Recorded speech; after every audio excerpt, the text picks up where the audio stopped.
Welcome to the untamed depths of Earth's distant past. Tonight, we drift back more than 300 million years, to an age when the world as we know it did not yet exist. The continents we see on maps today separated by vast oceans, broken into familiar shapes, were once fused together in a single, colossal supercontinent. Its name was Pangea.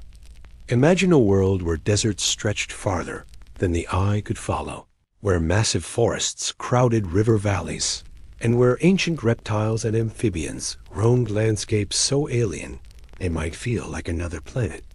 Oceans lapped at shores that no longer exist. Mountain ranges were being born from the crushing of plates, and the climate swung between extremes that tested every living thing. Life during the Pangea era was both harsh and extraordinary. Towering insects buzzed through humid skies, strange creatures scuttled across the ground, and the first ancestors of dinosaurs stirred in the shadows. It was a time of power, beauty, and fragility, when Earth's surface was reshaping itself in ways that would forever alter the course of history. So as you settle in, let your mind wander back to this primeval age. Picture the landscapes, hear the ancient winds, and imagine the silence before humanity's first breath. Together, let's explore what Earth was truly like during the age of Pangea.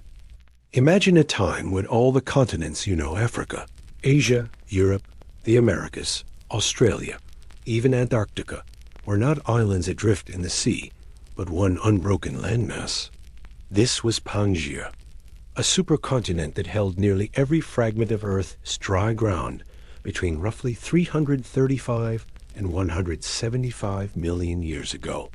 Surrounding this vast realm was Pangea, a single, endless ocean so immense that its farthest shores were legends yet to be discovered. In that ancient world, shorelines ebbed and flowed against rocky coasts without the interruptions of modern island chains. The sky overhead stretched from one horizon to the other, and every foot of land lay within reach of the same interlinked reality. Coastlines on Pangea were jagged, and dramatic ancient mountain ranges thrust upward by colliding plates met the waves in sheer cliffs and raked pebble beaches. Currents in Pangea moved with a lulling rhythm, their steady tides guided by a planet still settling from earlier upheavals. Where land met sea, tidal flats spread wide at low tide and disappeared under surging water at high tide. Storms whipped spray inland, and salt-laden winds whispered across rocks polished smooth by the retreating surf.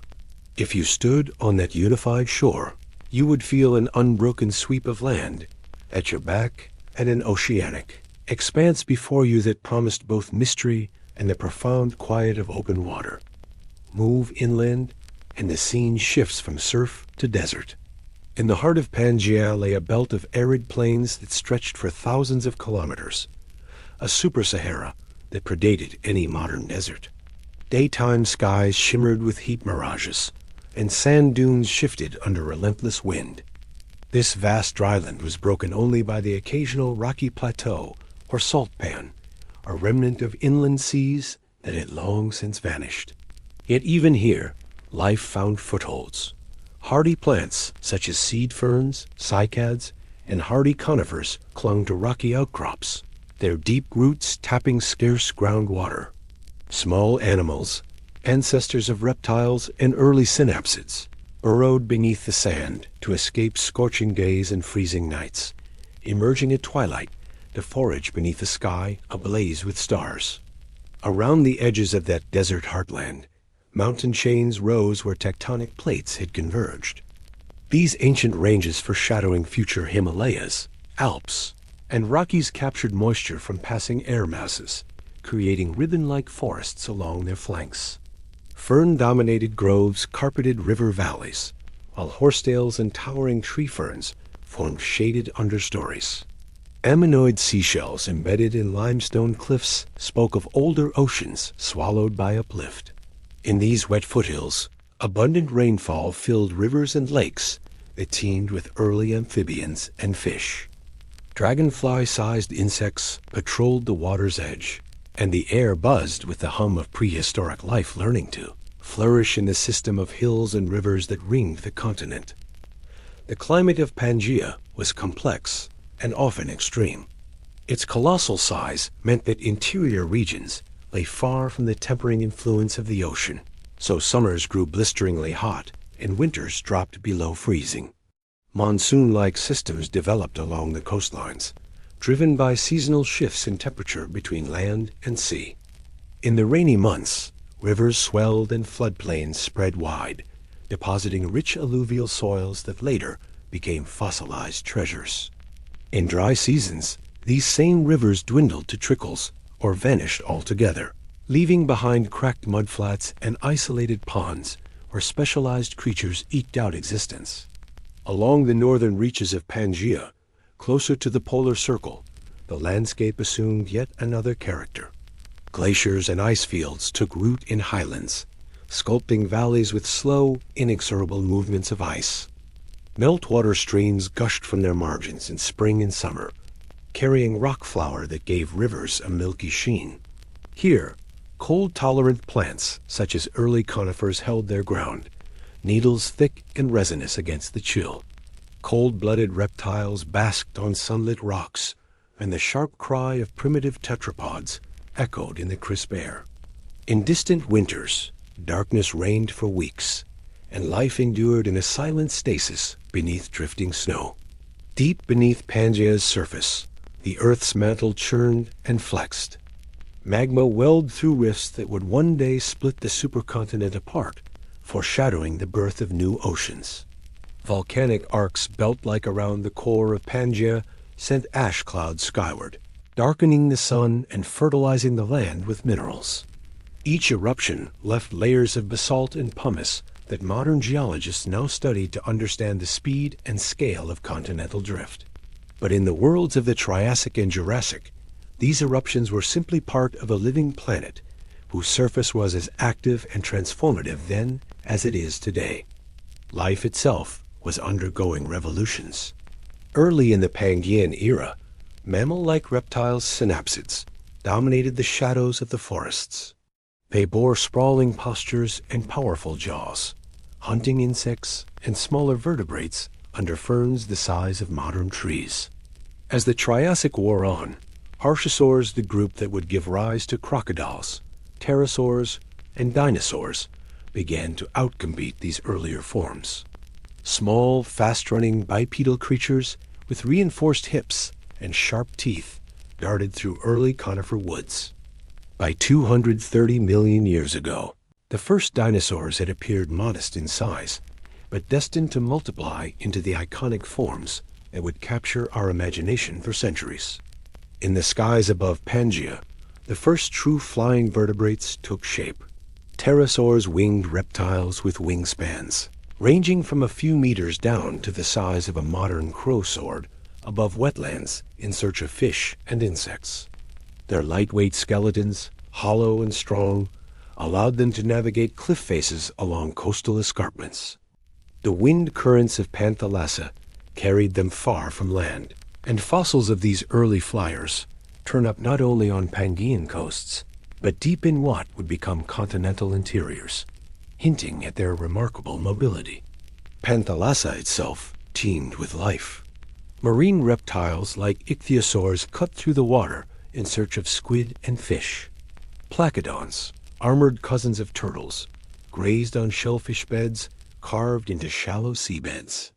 Shallow coral reefs built by sponges and coral snaked along continental shelves in the warmth of tropical latitudes. Trilobites, ammonites, and brachiopods formed the bedrock of complex food webs that fed giant predatory fish and smaller aquatic reptiles. Planktonic organisms, too small to be seen by the naked eye, drifted in great numbers, sequestering carbon in their shells and setting the stage for the marine record we examine in sediments today. Pangea was not a static world, but a snapshot in the endless motion of plate tectonics. Over the span of 160 million years, that unity gave way to fragmentation. Rifts formed where great forces pulled the land apart. The central Atlantic began to open as North America drifted westward, creating a nascent ocean that would one day rival Panthalassa in size.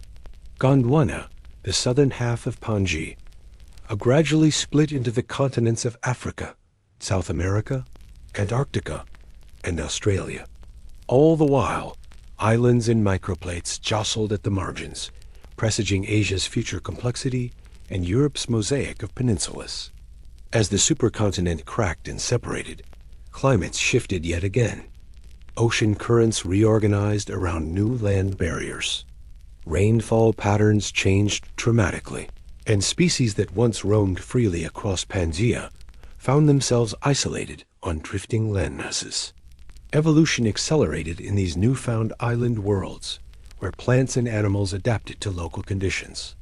Some lineages thrived, diversifying into myriad forms. Others dwindled and vanished, erased from the fossil record. The breakup of Pangea set in motion the biogeographical patterns that define our planet's ecosystems today. Yet the spirit of unity lingers in the geology beneath our feet. Fossils of the same ancient trees appear in Africa and South America.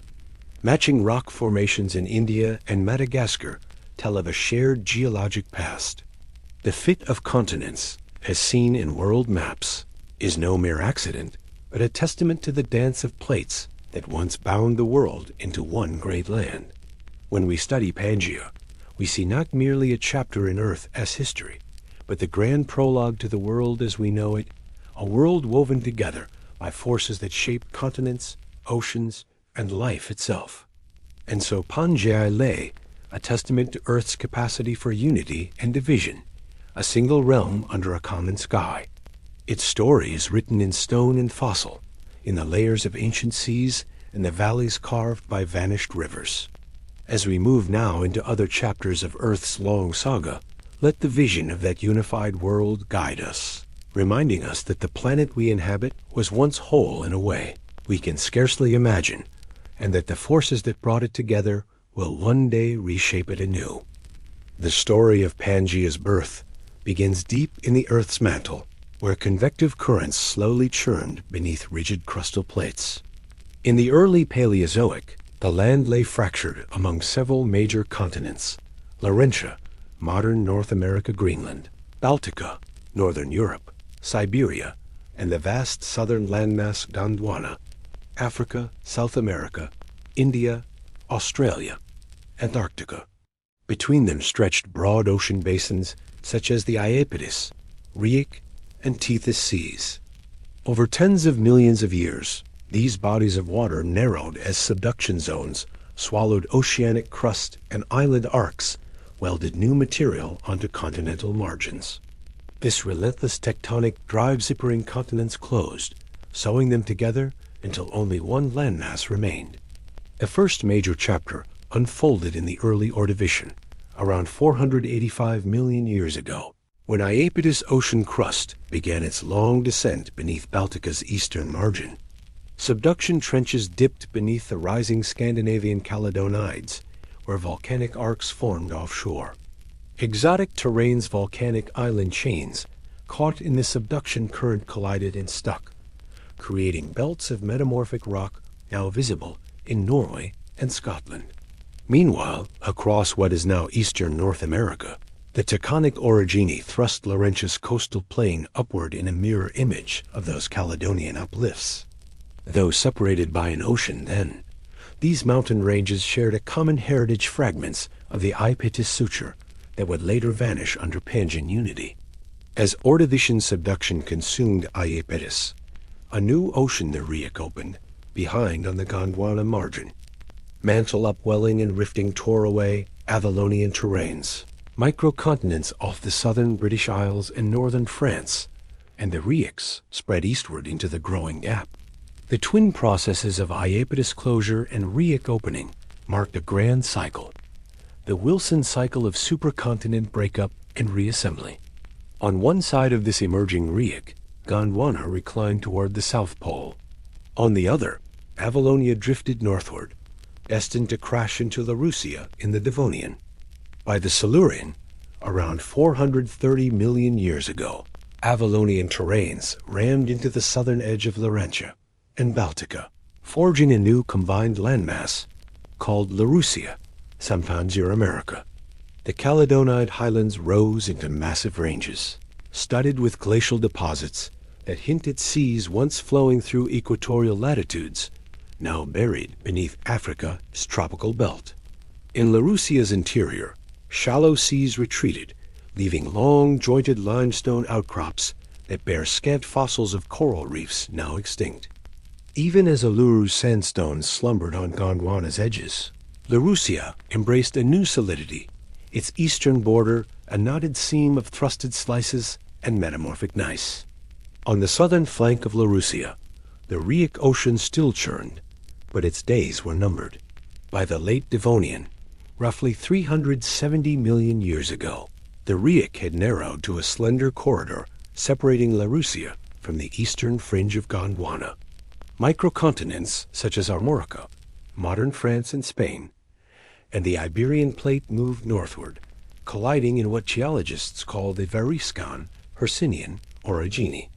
Chalk-white cliffs now mark the Normandy coast, where tropical forests once clung. Inland, the Black Forest and Massif Central bear the scars of deep crustal collision, where oceanic suture zones lurk beneath forested slopes. In the Carboniferous, 360 to 300 million years ago, the Rheic finally closed. Gondwana's northern edge met Laurussia's southern rim along a sinuous line thousands of kilometers long. Continents welded together in a final continental collision. Mountains swelled skyward. Today's Alleghenies, Urals, and Atlas ranges are echoes of that peak. Tropical coal swamps flourished in lowlands formed by the collision, laying down the vast seams that fueled later industrial revolutions. In the breathless hush of mountain building, the last plants to dominate Pangea's interior spread. Club mosses 5 meters tall, seed ferns carpeted the ground, and towering horsetails bristled beside coal-shrouded rivers. By the earliest Permian, around 299 million years ago, continental assembly approached completion. Siberia, drifting south, rammed into Laurussia's northeast, closing the Ural Ocean and forging the Ural Mountains a spine between Europe and Asia. India and Madagascar rifted off eastern Africa, but stayed attached as part of Gondwana's margin. Australia loitered farther south, its coastlines lapped by cold southern seas. Antarctica lay draped across the South Pole, glacial ice seldom retreating. In this final collage, the last oceanic remnants, the Prototethys and Paleotes, lay trapped between converging edges, readying to vanish beneath engulfing subduction. When all marine gateways closed, Pangea rose as a single supercontinent, its coastline 1,000 times longer than any one continent today, but unified in form. No place on land was farther than a few thousand kilometers from oceanic shores. Wind and precipitation patterns realigned in response. A great dry belt snaked across the middle latitudes, while monsoonal moisture swept from the Panthalassa coasts. Currents in the Western Ocean swept warm water poleward, but without outlets in the east, stagnation brewed in once connecting seaways.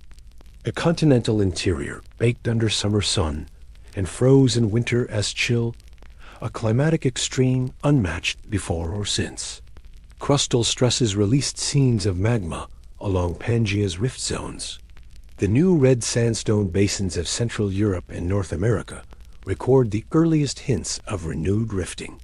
These downfilling basins captured continental clastic debris as mountain belts eroded, preserving snapshots of changing flora and fauna. Fossils from these sequences document the first therapsids, mammal-like reptiles, that would later usher in mammalian lineages. In brackish inland seas, bivalves and ostracods trace the final chapters of panthalassic intrusions. Yet beneath Pangea's assembled bulk, forces stirred once again. The supercontinent's immense weight led to crustal downwarping. The mantle beneath heated and weakened. Within tens of millions of years, Pangea would begin its own breakup, a foreshadowing of the supercontinent cycle's endless pulse. But in the Carboniferous and early Permian, Pangea stood at its most complete, a geological unity that lasted for some 60 million years. Living atop this stitched-together world were ecosystems unrivaled in their scale. The first amniotes reptiles, sealed within membranous eggs, scurried across floodplains. Early archosaurs and procolophonids dodged amphibians near riverbanks. In the skies, early gliding reptiles experimented with skin membranes between ribs, foreshadowing later pterosaurs. In the sea, brachiopods and gastropods thrived in shallow inland seas trapped by Pangea's welded shores. Plant life adapted in steppe. Gymnosperm seed ferns and conifer relatives dominated floodplain forests. Their resilience to arid continental interiors presaged the rise of true conifers. Lycopods and horsetails retreated to riparian corridors and coal swamps, leaving behind thick coal seams that would fuel human industries eons later. When the interior dried in late Permian times, the vast coal swamps gave way to red-bed deserts, where early glossopterid seed ferns that would disperse Gondwanan flora hung on grimly. As the supercontinent aged, processes of erosion and sedimentation leveled mountains even as new ones rose. River systems carved deep valleys. Wind and sand formed erg deserts. Glaciers ground poles into plains of till. The geological record of Pangea's zenith appears in the stratigraphy of every major landmass. Fold belts, magmatic arcs, and sedimentary basins that together map the supercontinent's life cycle. By the end of the Permian, around 252 million years ago, Pangea had reached its maximum assembly and begun to fray. The greatest mass extinction in Earth's history, the Permian-Triassic event, swept away 90% of marine species and 70% of terrestrial species.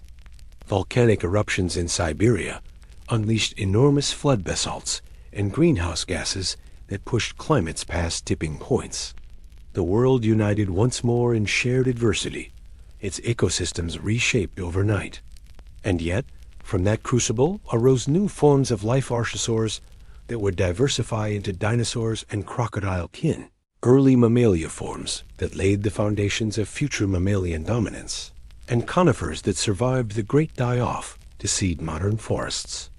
When Pangea began to rip apart in the Triassic, these survivors spread onto new continental pieces, carrying forward the evolutionary legacies forged in the crucible of supercontinent assembly. In time, rifting opened the Atlantic, Indian, and Southern Oceans.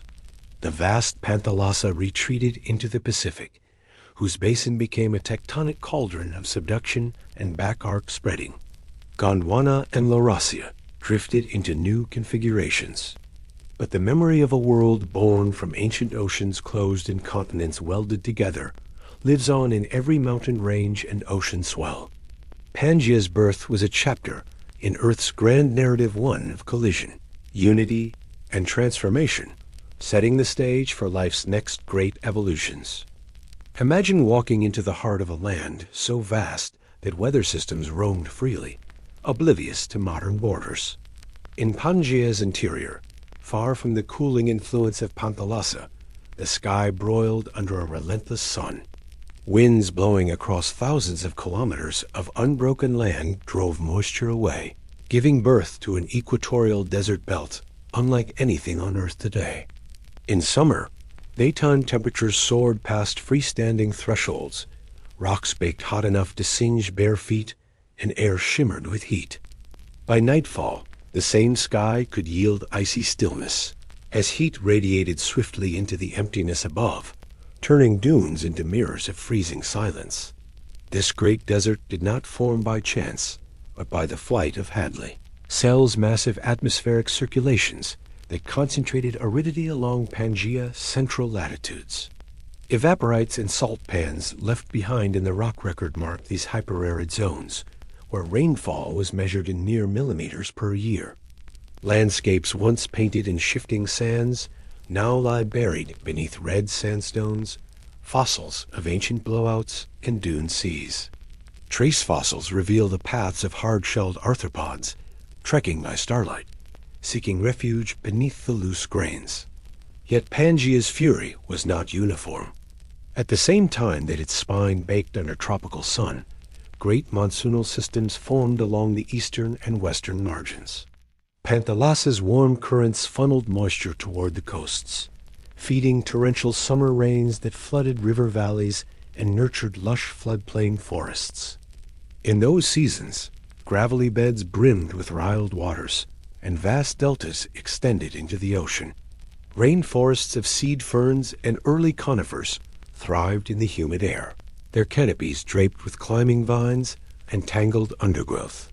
On fringe regions where mountain ranges rose above the desert belt, orographic lifting coaxed clouds to unload their burden. Snowfields graced Pangea's high peaks, feeding glacial meltwaters that carved deep valleys. Alpine ecosystems rare for their time supported, cold-tolerant plants and wonderstruck amphibians that basked on sunlit rocks. Plant fossils in these uplands preserve pollen from primitive pines and ginkgos, hints of the coolest microclimates in an otherwise searing world. Meanwhile, toward the poles, proximity to ancient ice centers tempered extremes. Gondwana's southern extremities remained glaciated through the early Permian, leaving behind tills and striations that bear witness to cold seasons. Ice-rafted debris in marine sediments near the southern continents tells of icebergs calved into frigid seas. Even as equatorial regions shone under fierce sunshine, Pangea's polar caps stood as reminders of seasonal contrasts too stark for any single organism to ignore. Back at lower latitudes, seasonal swings ruled life. Summers brought fierce downpours, thunderheads roiled in the sky, unleashing lightning that sparked wildfires in overly dense forests. These fires cycled nutrients, creating mosaics of open clearings and regrowth. In winter, the same regions could experience extended drought. Rivers shrank to pools, wetlands dried, and dust storms swept silt into the air. Fossil soils from these intervals reveal cracked surfaces pockmarked by desiccation, alternating with horizons rich in plant roots and organic matter. Along the western Panthalassa coast, sedimentary sequences preserve the record of flood and drought. In sandstone beds, ripple marks speak of shallow streams. In mudstones that follow, root traces mark once fertile floodplains. These strata chronicle the rhythm of wet and dry seasons, an ancient tempo that guided the lives of sprawling tetrapods, early archosaurs, and the ancestors of mammals. Herbivores timed migrations to follow green flushes of vegetation, while predators tracked their prey across parched flats or sought shelter in monsoon-swollen rivers. The eastern margin, facing a narrower expanse of ocean, saw a gentler climate but no less seasonal. Early pterosaurs flew over broad lagoons teeming with crustaceans, their bones preserved in coastal shales. Mangrove-like plants took root in brackish inlets, their stilted trunks stabilizing, sediments and nurturing nurseries of fish that would one day evolve into modern marine lineages. Beach ridges of shell beds record pulses of storms that scoured shores and redeposited shells by the millions. In the desert heart, life persisted in oases carved by springs tapped into buried aquifers. Rock outcrops sheltered groves of drought-resistant cycads and horsetails whose roots plunged deep to reach groundwater. Fossilized root casts preserve the shapes of these ancient pump systems. Amphibians lay their eggs in ephemeral pools left by rare rainstorms, while arthropods survived months of desiccation beneath stones. In that underworld of shade and moisture, the great extremes of Pangea's climate found their tiny counterpoint. Further north, on the Laurussia margin, vast wetlands home to giant lycopods and club mosses flourished where rains were reliable. These coal-forming swamps thrived in equatorial settings, where rainfall exceeded evaporation in every season. Networks of tree trunks lay entombed in peat beds later transformed into coal seams that fueled human industry hundreds of millions of years later. The surviving stumps, preserved in situ, marked the low-lying mire forests that carpeted great tracts of Pangea's edges. In mid-latitude belts, transitional climates gave birth to early savanna-like environments. Scattered trees of Telenaceae and seed ferns dotted grassy plains, their pollen drifting on the winds that roamed between monsoon rains and desert blasts. The first seed plants with small leaves appeared, reducing water loss and defining the evolutionary trajectory toward modern shrubs. These ecotones, neither forest nor true desert, permitted adaptive radiations of herbivores that exploited both cover and open space. Faunal adaptations to Pangea's climate extremes were remarkable. In the desert zones, reptiles evolved tough, scaly skin and slow metabolisms, retreating to cooler burrows at midday. Amphibians developed egg membranes resistant to desiccation, depositing clusters in shaded hollows. In monsoonal forests, animals synchronized breeding with the rains. Herds of herbivores foaled as grass greened the plains. Predators timed hunts for dawn and dusk, when cool air drifted across rippling vegetation, betraying the presence of prey by shifting shadows. Mountains and highlands provided refuges in storms and drought alike. Snowmelt in spring fed rivers that cut deep canyons through Pangea's interior. In warmer seasons, meltwater lakes supported coastal communities of early fish, turtles, and amphibians. At higher elevations, conifer forests rose in belts, preserving cooler microclimates, even as lowlands stifled under desert heat. These vertical migrations of flora and fauna foreshadowed later ecological zonation on modern mountains. Evidence of Pangea's climate extremes lies in the rock record. Evaporite deposits, gypsum, halite, and anhydrite, stack miles thick in former desert basins. Fossil soils rich in calcium carbonate nodules indicate periodic wetting and drying. Paleobotanical records show leaf shapes indicative of drought tolerance, small, thick leaves with sunken stomata. Isotopic analyses of marine shells reveal fluctuating ocean temperatures keyed to monsoonal runoff and desert dust input. Together, these clues paint a mosaic of extremes. Volcanic eruptions, common in Pangea's tectonically active zones, could trigger short-term climate shifts. Eruptions in the Siberian traps near the end of the Permian released vast quantities of gases, chilling summers under volcanic haze and acidifying oceans. In winter, enhanced greenhouse conditions followed, driving temperature swings that life could barely track. Though not part of the core climate, these perturbations remind us of Pangea's dynamic interplay between lithosphere and atmosphere. As you wander through these ancient extremes, imagine the sky's color shifting with dust storms, the scent of ozone before a monsoon, the fierce silence of desert nights, the echo of water flowing in a long dry channel. Pangea's climate was not a backdrop, but a living force, driving evolution, guiding migrations, and forging ecological innovations that resonate to this day. And so, beneath the vast sky and across scorching plains or dripping forests, life learned to endure, synchronizing its rhythms to seasons of abundance and scarcity, leaving traces in stone that future ages would uncover and ponder. Imagine crossing an expanse so vast that not even the whisper of a distant ocean reached its center. This was the heart of Pangea, an arid interior stretching for thousands of kilometers beneath a relentless sun. Unlike deserts today, bounded by mountain ranges or coastal breezes, Pangea's central drylands formed because the supercontinent was too big for Panthalassese moisture to penetrate. Hadley cells, the global atmospheric conveyor belts, belted the world with dry air, and the interior lay squarely beneath them.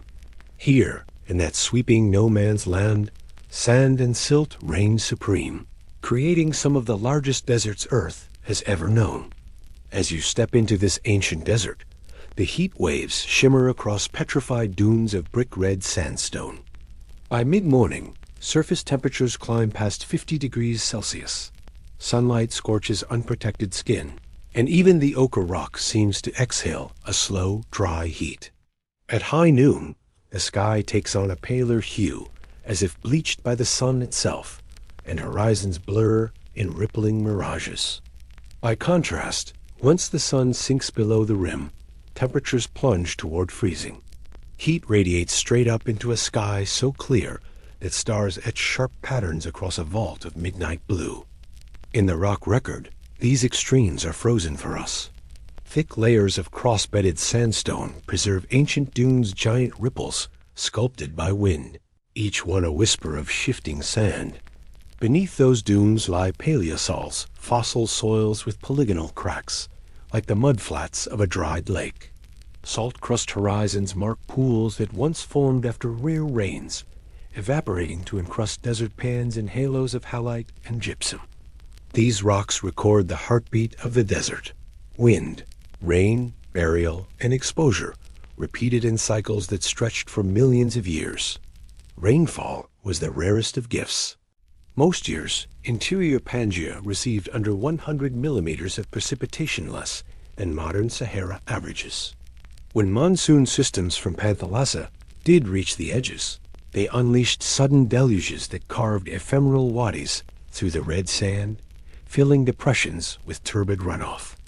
In the blink of geological time, rivers would swell, then vanish, leaving behind isolated ponds oases that sustained pockets of life until the next storm. On those rare days, armored fish in desert basins dashed through muddy water. Amphibians ventured to the margins, and seeds swelled in swelling mud before the water baked away. Plants eked out existence where roots could tap deeper moisture. Seed ferns Glossopteris and its relatives adapted to aridity with tough leaves and deep root systems. Gibraltar-sized gymnosperms, such as Voltzius and chordates, formed groves along shadowed wadis. Cycads and ginkgo ties clustered near springs, their broad leaflets dropping protective litter that enriched the soil. Even horsetails and club mosses survived in sheltered gullies, clinging to subsurface humidity. These scattered refugia painted the desert heart with oasis-green speckles, visible only to creatures that knew their locations. Animal life mirrored these refugia. Small reptiles, early synapsids, and procolophonids prowled by night, avoiding the midday furnace. Their tough, scaled hides conserved water. In daylight, they cooled themselves by sheltering beneath fractured rock ledges. Tracks in paleosandstone reveal their furtive paths' narrow lines where feet pressed into soft ground, barely leaving a trace before wind erased them. Arthropods, scorpions, millipede-like myriapods, and early insects hid under stones, emerging at dusk to scavenge or hunt.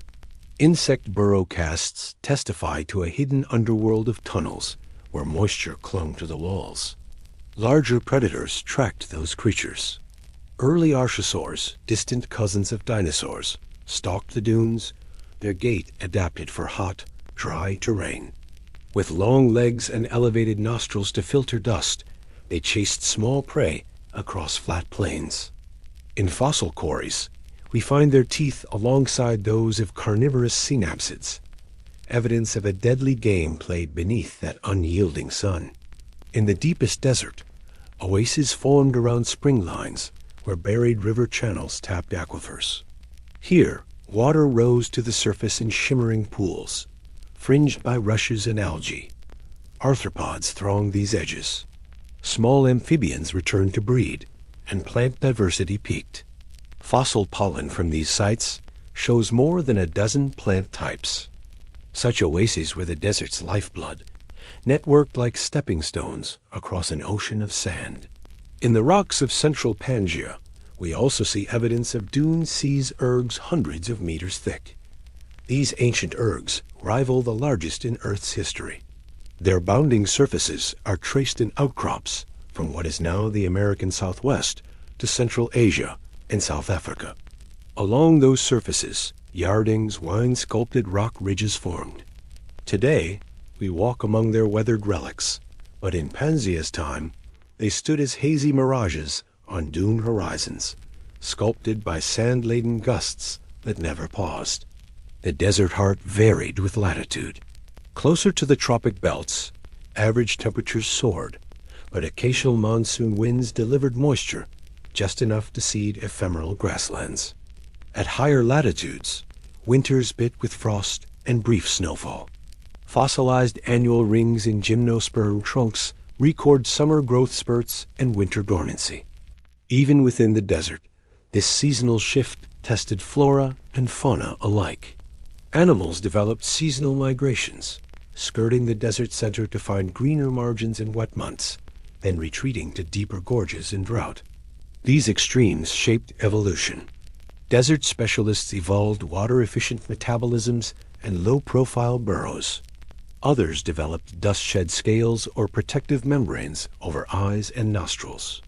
Plant seeds formed hard coats to survive years of desiccation, sprouting only after soaking rains. In this crucible, the first arid-adapted lineages of conifers and cycad relatives emerged, ancestors of the drought-hardy trees we know today. Yet the Great Desert was not permanent. In the late Permian and early Triassic, volcanic activity and rising carbon dioxide levels altered global circulation. Deserts retreated as climates shifted toward greenhouse conditions. The red dunes lay covered by new sediment, and rainfall belts migrated inland. Fossil soils show more uniform moisture, and evaporite deposits fade from the record. By the Middle Triassic, desert margins gave way to mixed woodlands, another sign that Pangea's climate, massive though it was, still responded to tectonic and atmospheric forces. As the supercontinent began to rift and fragment, the interior dried further or moistened locally, depending on emerging coastlines. The ring of oases transformed into coastal river deltas on newly formed continents.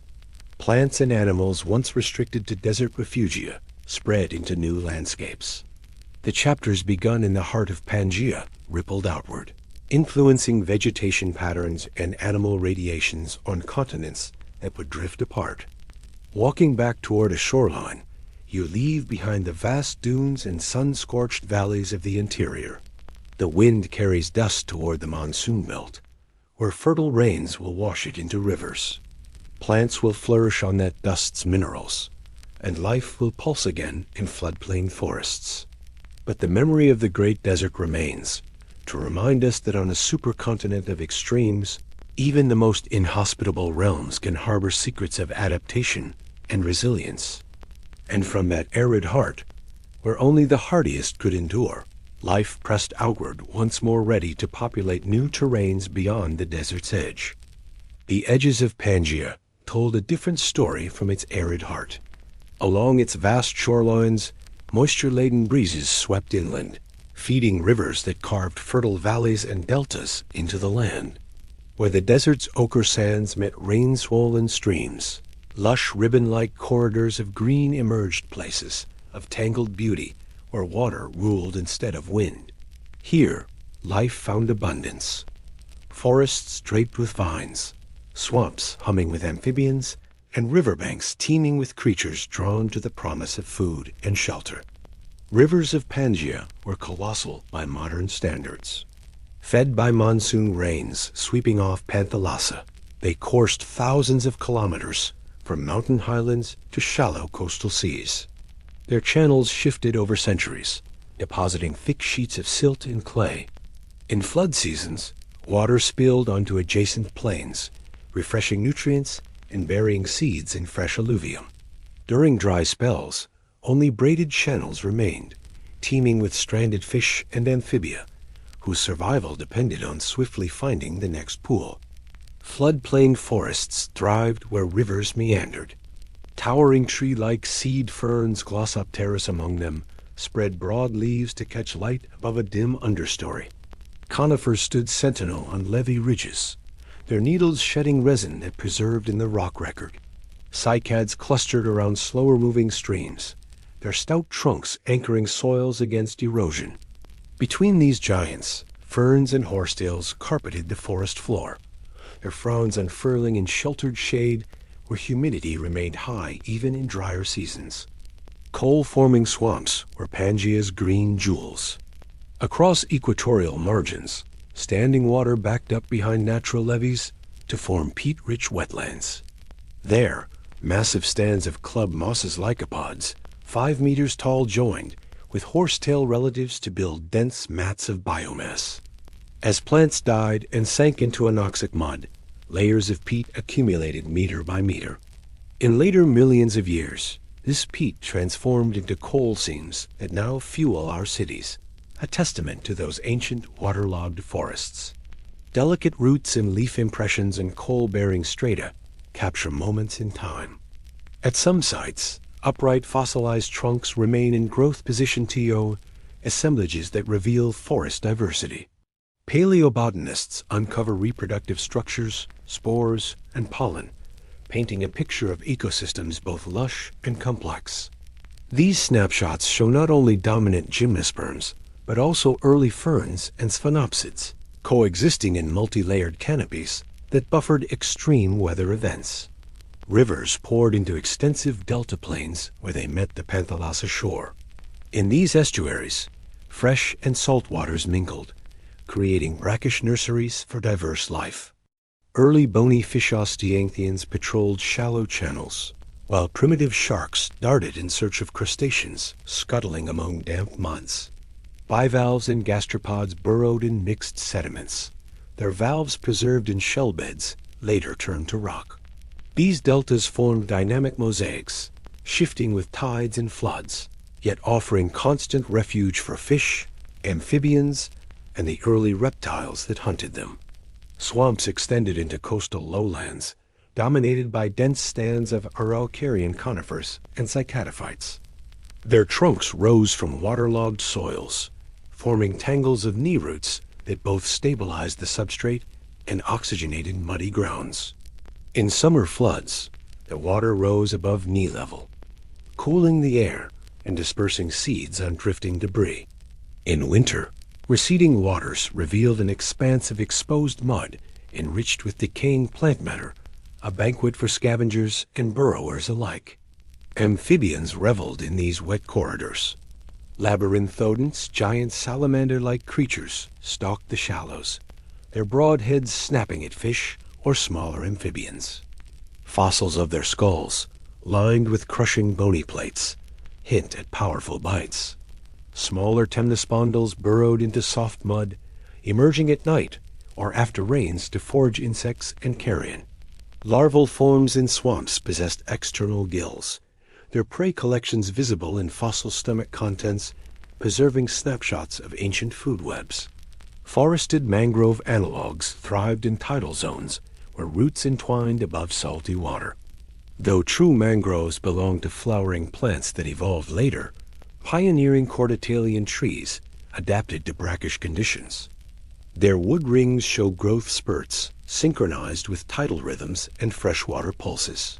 Shell beds at their bases contain oysters and early crustaceans, anchoring themselves to submerged roots. In these wetlands, nutrient cycles turned over rapidly as tides carried both life and detritus across the land-sea boundary.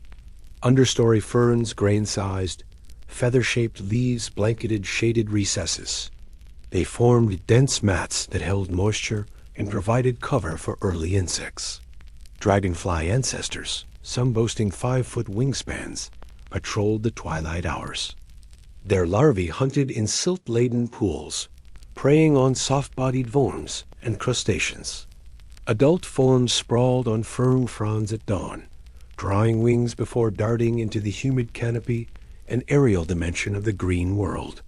Vines and lianas climbed through the treetops, linking branches like living bridges. Their thick stems coiled around trunks and drooped to the forest floor. These vines bore foliage that captured extra light and dappled shade, and animals used them as travel corridors. Small mammal-like reptiles, early cynodonts, scurried along these pathways, evading ground-dwelling predators. Fossil burrows intersect vine root networks, suggesting complex three-dimensional ecologies. Early dinosaurs first appeared near these coastlines. Small bipedal forms, Plateosaurus relatives, roamed riverbanks and fed on tender shoots of seed ferns. Their footprints in carbonate beds trace shallow lagoons at low tide, marking the dawn of dinosaur-dominated ecosystems. Over time, herbivorous sauropodomorphs evolved longer necks to reach high conifer foliage. Their bones clustered near river channels, as floodwaters swept carcasses toward depositional basins. Archosaurs, crocodile-line reptiles, thrived in these watery worlds. Phytosaurs, resembling modern crocodiles, basked on muddy banks, their nostrils positioned high on snouts for breathing while submerged. Their teeth pierced fish and amphibians in swift strikes. In deeper channels, ichthyosaur-like marine relatives hunted schooling fish, their streamlined bodies and finned tails carrying them into open sea. In the shallow seas themselves, coral-like mounds formed by sponges and calcimicrobes dotted the landscape. True corals, rugose and tabulate, had not yet appeared, but these sponge-algal reef systems provided habitat complexity. Bryozoans built mat-like colonies on top of microbialites, and small bivalves sheltered in crevices. Invertebrate grazers, trilobites, brachiopods ranged across these reefs, their shells now fossilized in calcareous mounds. The climate along the coastlines was temperate and humid. Monsoon winds delivered seasonal rains that recharged rivers and wetlands. Summer deluges could unload hundreds of millimeters of rain in days, swelling streams into rapids that scoured channels and redistributed sediments. Leaf imprints in floodplain shales capture raindrop impressions, ancient weather diaries that reveal sudden storms and calmer interludes. Winter months were milder than the interior desert's frost, yet cooler air settled in low-lying areas. Frost-sensitive plants receded upslope, while frost-tolerant lycopsids endured short cold snaps by lying dormant beneath snow-melted soils. Animal life shifted activity. Amphibians aggregated in thermal spring basins. Reptiles found sunlit rock faces, and early synapsids huddled in burrows insulated by floodplain clays. Sediments tell of alternating wet and dry spells. Mud cracks and fine silt mark drought exposures, while root traces flourish in the next horizon. Carbonates precipitated in shallow pools during evaporation phases, leaving rhizoliths, cemented root molds that orient layers of seasonal change. This alternation created a patchwork of microhabitats, each supporting specialized communities and driving biodiversity. Soils along Pangea's coasts were deep and fertile. Nutrients washed from the uplands accumulated in alluvial fans, creating broad floodplain plains rich in phosphorus, potassium, and organic carbon. This fertility supported rapid plant growth, and biomass production soared. Fallen logs and leaf litter fed detritivore food webs, fostering fungal hyphae networks that cycled nutrients back to living roots in a closed ecological loop. Carbon sequestration in these coastal wetlands set the stage for later coal formation. Repeated burial of organic mats under shifting river channels locked away carbon for tens of millions of years. When tectonic forces later uplifted these basins, humans would discover the buried sunlight of Pangea, unlocking buried energy that still powers modern civilization. Latitude-shaped variation in coastal ecosystems. Near equatorial margins, rainfall was near constant, and forest diversity peaked. Moving toward higher latitudes, seasonality grew stronger, leading to mixed forests of seed ferns and early conifers. In these temperate coastal belts, some trees shed foliage in dry seasons, while others remained evergreen. Underplant layers changed accordingly, favoring shade-tolerant ferns or sun-loving horsetails. Fossil localities around the world capture snapshots of Pangea's green coasts. In the Eromanga Basin of modern Australia, Triassic river sands preserve fish and amphibian bones alongside petrified logs. In North America's Chinle Formation, Petrified Forest National Park displays silicified conifer and cycad trunks standing amid floodplain mudstones. In Germany's Muschelkalk, marine shells once fringed coastal deltas, now bearing shells of extinct bivalves and ichthyosaur vertebrae. Modern analogs help us imagine these worlds. The Everglades sawgrass flats and mangrove strands echo ancient swamp margins. The Okavango Delta's seasonal flooding recalls Pangean flood pulses. Amazonian Varzea forests, flooded by river surges, mirror inland deltas where fish exploit nutrient-rich waters. Yet Pangea's scale dwarfed any single modern system, its suture lines binding disparate biomes into one colossal tapestry. Walking these ancient green corridors, one would witness seasonal rhythms writ large. In spring floods, herds of herbivores would sweep through floodplains, browsing tender shoots. Predators would trail at the fringe, stalking weakened stragglers. Summer storms would drench the canopy, unleashing cascade waterfalls along steep banks. Autumn would see fruiting seed ferns drop seeds onto moist soil, an imperative feast for frugivorous reptiles. Winter's cooler air would drive amphibians to hibernate in deep refuges, awaiting the next cycle of renewal. And so, the edges of Pangea stand in eternal contrast to its sunburned core. Verdant veins of life where water flows and forests rise. Swamps roar with frogs' calls, and the first dinosaurs and mammals tread velvet soft ground. These coastal green worlds sustained the ancestors of many lineages that followed, the seeds of later forests, the bones of early reptiles, the coal of ages to come, all woven into the rich tapestry of the supercontinent's life. From these fertile margins, life would continually press inward and outward, responding to shifting waters and climate shifts, carrying forward the pulse of ecosystems that must forever balance water's gift with land as hunger. And with each turn of seasons along those green hedges, the stage was set for yet more chapters in Earth's unfolding story. Pangea's interior deserts and coastal rainforests framed a world of extraordinary terrestrial life. Between the sprawling dunes and swampy coastlines, giant amphibians sprawled across floodplains, early reptiles skittered beneath ferns, mammal-like therapsids grazed in coal swamps, and the first dinosaurs prowled river margins. In this chapter, we walk the ancient ground of Pangea itself, feeling the pulse of creatures that shaped life on land and set the stage for future dominions. Centuries before dinosaurs ruled, labyrinthodont amphibians were Pangea's titans. Some, like Protosaurus, grew over 2 meters long, their bodies flattened for life in muddy pools. Broad, armor-plated heads bore rows of crushing teeth, ideal for snapping fish and smaller tetrapods. In summer floods, they ventured onto nearby floodplains, using stout limbs to brace against swift currents. When waters receded, they burrowed into damp mud, entering torpor until the rains returned. Their skin, thick and gland-rich, retained moisture through dry spells, allowing them to dominate edges of rivers and lakes for tens of millions of years. Alongside these giants, smaller tenospondal amphibians carved niches in sheltered wetlands. Their elongate bodies and sprawling gait let them glide beneath fallen logs. Larval forms sported feathery external gills, filtering plankton from stagnant pools. When metamorphosis arrived, they shed gills and developed lungs, venturing onto land to hunt insects and worms. Their life cycle part water-bound, part terrestrial mirrored seasonal rhythms of monsoon-fed swamps, linking aquatic and forest ecologies in a living tapestry. Reptiles first emerged amid the coal swamps and river deltas of the late Carboniferous.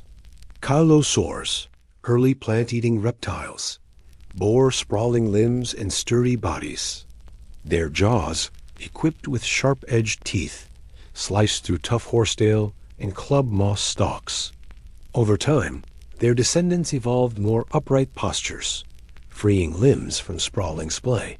Protorosaurs, with elongated necks and light frames, navigated both forest floors and low canopy branches. Their nimble bodies allowed them to forage for insects and small vertebrates among fern thickets. By the Permian, mammal-like reptiles therapsids held center stage.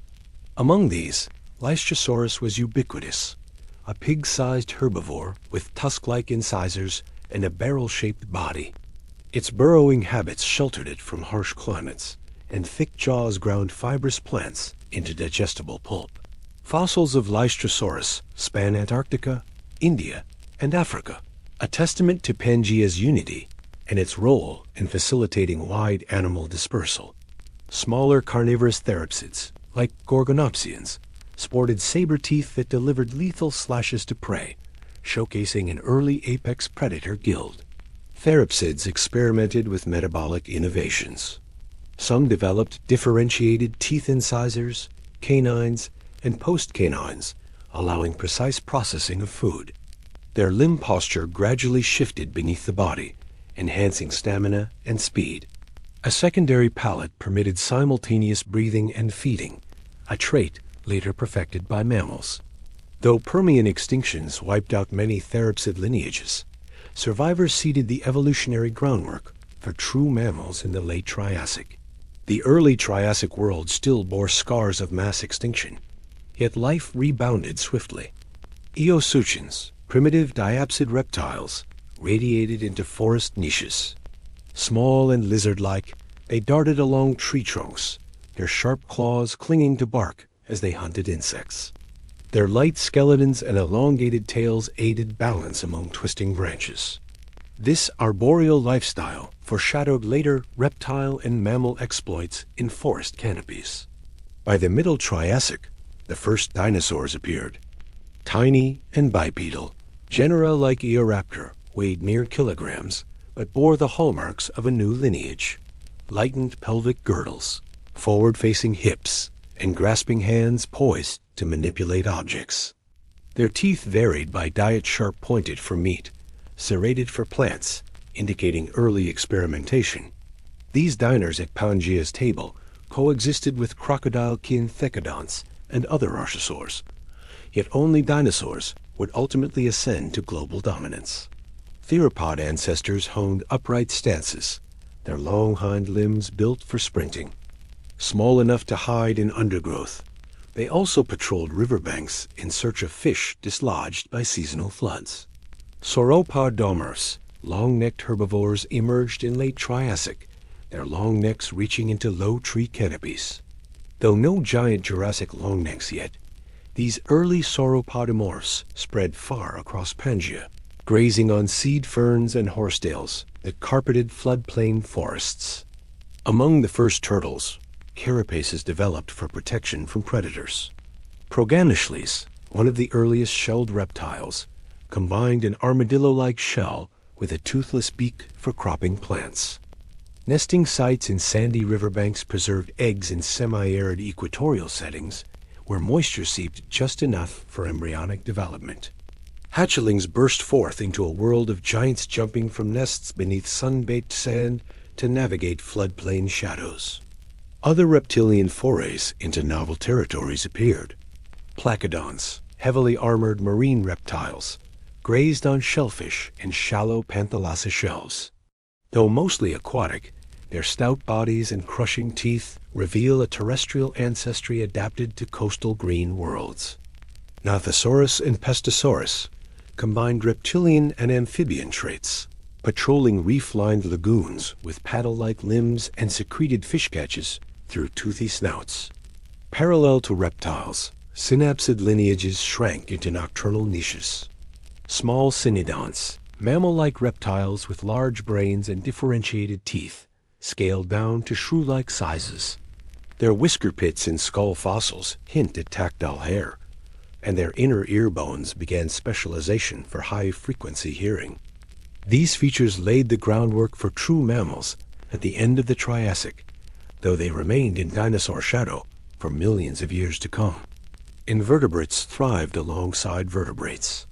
Giant Clatritidan insects, relatives of modern dragonflies, boasted 30-centimeter wingspans, their stridulatory structures singing dusk choruses over swamps.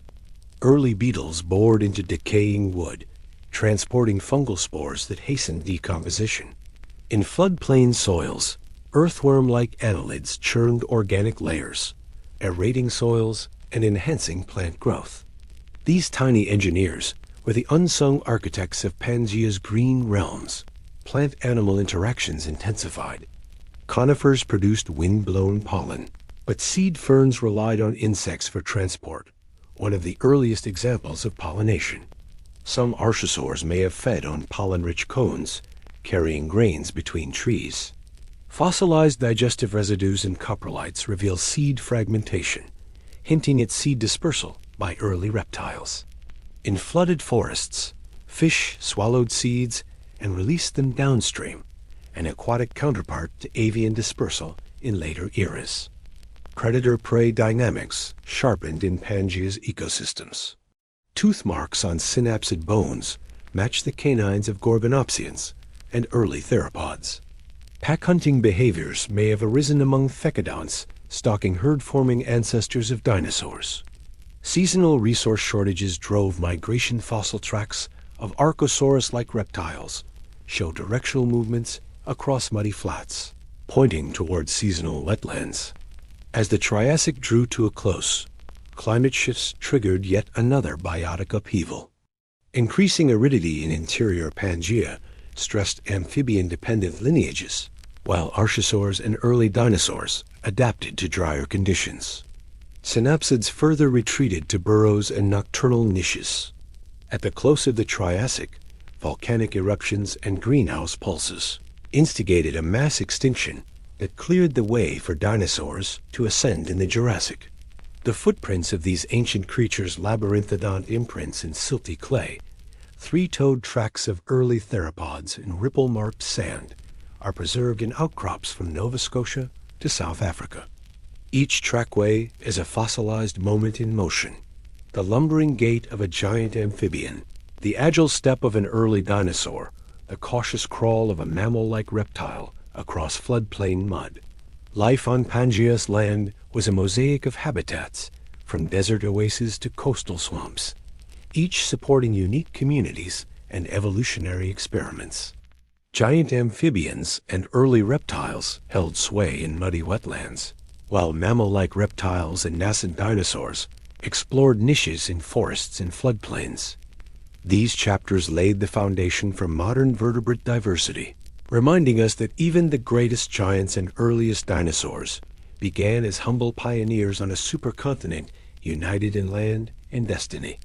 And so, across green deltas and sun-baked dunes, the stage was set for new takeovers, as dinosaurs would soon rise to dominate, and mammals would await their turn in a world still in motion beneath shifting skies.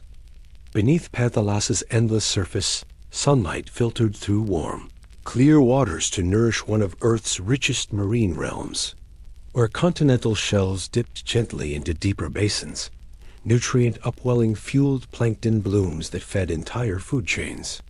Currents flowed slowly around Pangea, carrying warmth toward the poles and forging corridors that connected distant habitats under a shared ocean sky. In the shallow Permian seas, rugose and tabulate corals built reef frameworks alongside stromatoporoid sponges. Massive fusulinid foraminiferae single-celled organisms with elaborate shells dominated carbonate platforms. Brachiopods clung to hard substrates, their paired valves filtering suspended particles with rhythmic motions. Trilobites, once abundant, dwindled, but still scuttled across seafloor mud, leaving tracks that would become fossilized in limestone beds. Ammonoids made their first appearance in the Devonian, but it was during the Permian that they diversified into a dazzling array of spiral shells. Their coiled chambers allowed precise buoyancy control, enabling them to drift at various depths.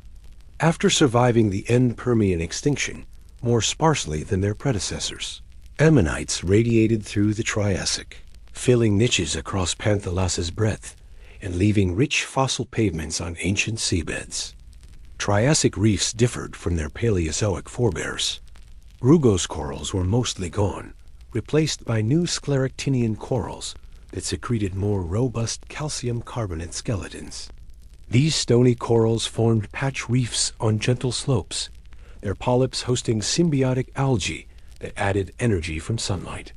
In some regions, microbialates layered rock structures created by cyanobacteria survived as living witnesses to earlier reef analogs, knitting the transition between eras. Marine reptiles emerged as long-distance foragers in these seas. Ichthyosaurs, streamlined like modern dolphins, raced through open water with crescent tails and paddle-like limbs. Their large eyes, set in thick-shelled sockets, hint at deep water hunting under dim light. In fossil graveyards, Pregnant females and young juveniles offer snapshots of social behaviors, travailing pods chasing fish under Triassic skies. Near coasts, nothosaurs patrolled semi-shallow lagoons. Their slightly flattened bodies and long necks allowed ambush hunting amid submerged vegetation. Webbed feet propelled them through water and onto beaches to bask. Placodonts, armored cousins, grazed on shellfish beds accreting near intertidal zones. Their broad crushing teeth perfect for breaking carapaces in habitats where tidal flats teemed with mollusks. During the Jurassic, plesiosaurs rose to prominence. Two major groups evolved: long-necked forms with small heads that swept through schools of fish, and short-necked pliosaurs with massive skulls and powerful jaws ideal for tackling large prey. Fossils of Liopleurodon hint at apex predator status, evidence of bite marks on thinning sauropod carcasses washed into coastal waters. Triassic fish faunas evolved dramatically. Acanthudians, spiny sharks, showed both bony and cartilaginous traits, with shimmery scales covering streamlined bodies. Ray-finned fish, Actinopterygii, diversified rapidly, their ossified skeletons and fin rays allowing agile flicks through kelp-like Triassic seaweeds. Lobe-finned fish, Sarcopterygii, lingered as shallow water hunters, their muscular pectoral fins hinting at the eventual step onto land. Early sharks navigated Pangea's marine corridors. Hybotis, small by later standards, had spiny dorsal fins and varied diets ranging from crustaceans to small fish. Their teeth evolved into crushing plates and razor-sharp triangles, reflecting diverse feeding strategies. In deeper waters, Helidus and Picernia plied soft bottoms, probing sediments for mollusks with elongated snouts. In Triassic reefs, sponge algal communities formed irregular mounds where coral polyps were scarce. These biourns hosted an assortment of sea cucumbers, brittle stars, and echinoids that crunched on detritus beneath waves. In adjacent lagoons, microbial mats stabilized sediments, trapping fine clays that later record delicate strata of early Jurassic tidal lagoons. Cephalopods dominated open waters. Spiraled ammonites floated in shoals under global trade winds, carving rings on seafloor mud where currents failed to disperse their shells. Their rapid evolution produced zonal species that paleontologists use to date Mesozoic strata with precision. Belemnites' sperm whale-sized cousins pursued fish in fast-moving schools, their bullet-shaped rostra preserved as common fossils in Jurassic limestones. Larval dispersal fueled broad distribution of benthic invertebrates. Planktonic larvae of bivalves and gastropods drifted on currents, settling on distant shores where they anchored themselves in new territory. This strategy knit legacies across Panthalassa, making shallow faunas of modern China and North America strikingly similar during the Jurassic. Marine turtles appeared in the late Triassic, their shells modified into streamlined carapaces for life at sea. Early protostegids glided over seagrass beds in tropical lagoons, cropping algal mats and contributing to nutrient cycles. Their floating nests on sandbanks echo in fossil eggshell fragments found far inland, evidence of complex life histories tied to both land and water. Pelagic rays and early sharks maintained balance in these ecosystems. Myliobatiform rays foraged over soft bottoms, their flattened bodies and serrated teeth crushing bivalve shells. Sawfish's sclerinchids used toothed rostra to sift through mud, parrying fish with lateral swipes. Modern analogs paint vivid images of these ancient counterparts patrolling coastal shallows. By the Middle Jurassic, rudest bivalves emerged where scleractinian corals lagged. These conical clams formed reef frameworks in warm, calm waters. Their asymmetric shells provided sheltered niches for small crustaceans and juvenile fish. As rudists spread, coral diversity varied regionally, creating patchy reefs where secondary producers flourished. Large marine predators testified to high trophic levels. Giant sharks related to modern hybodonts grew up to 5 meters long, their serrated teeth leaving scratch marks on plesiosaur bones. Such interactions reveal complex predator-prey relationships, echoing the arms race on land between theropods and sauropods. Seabird precursors, enantiornithine-like forms, dashed over coastal inlets, plucking fish from the surface and nesting on rocky cliffs. Their small bodies, strong wings, and salt-excreting glands allowed constant marine foraging.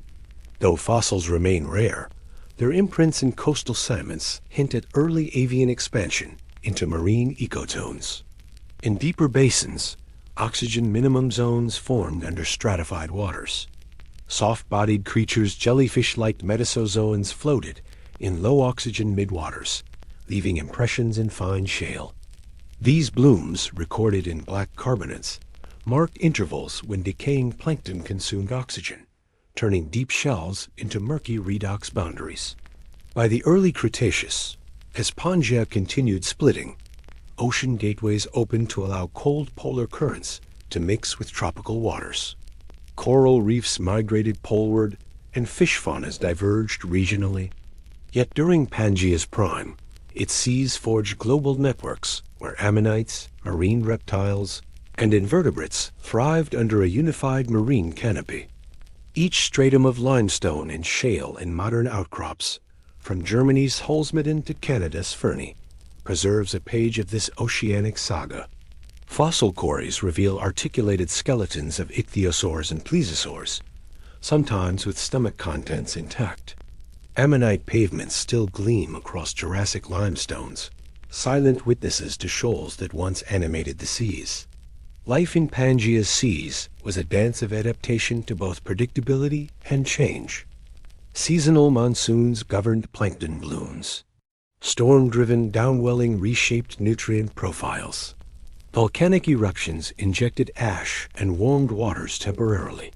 Through these fluctuations, marine organisms persisted, radiated, and left traces for future generations to decipher.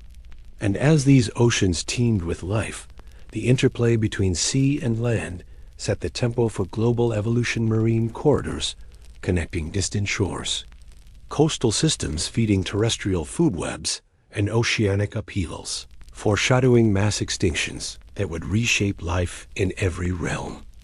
Imagine stepping from the sun-baked dunes of Pangea's interior into a realm of living green that stretched beyond sight. Here, along river corridors and coastal margins, forests rose like vast cathedrals of fern and conifer, their canopies knitting together a living roof through which shafts of light danced.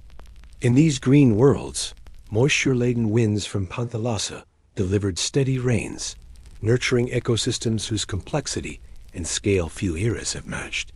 These forests not only offered refuge from the desert's fury, but forged the coal seams that would one day fuel human civilizations. Ancient plants first ventured into terrestrial realms more than 400 million years ago, but it was during Pangea's Carboniferous and early Permian chapters that true forests emerged. The key was the evolution of woody tissue lignin that allowed plants to grow tall without collapsing. Tree-like lycopsids, such as Lepidodendron, shot skyward with scaly trunks over 30 meters tall, anchoring themselves with deep, branching roots. In parallel, giant horsetails, calamites, formed dense stands along riverbanks, their ribbed stems reaching heights of 10 meters.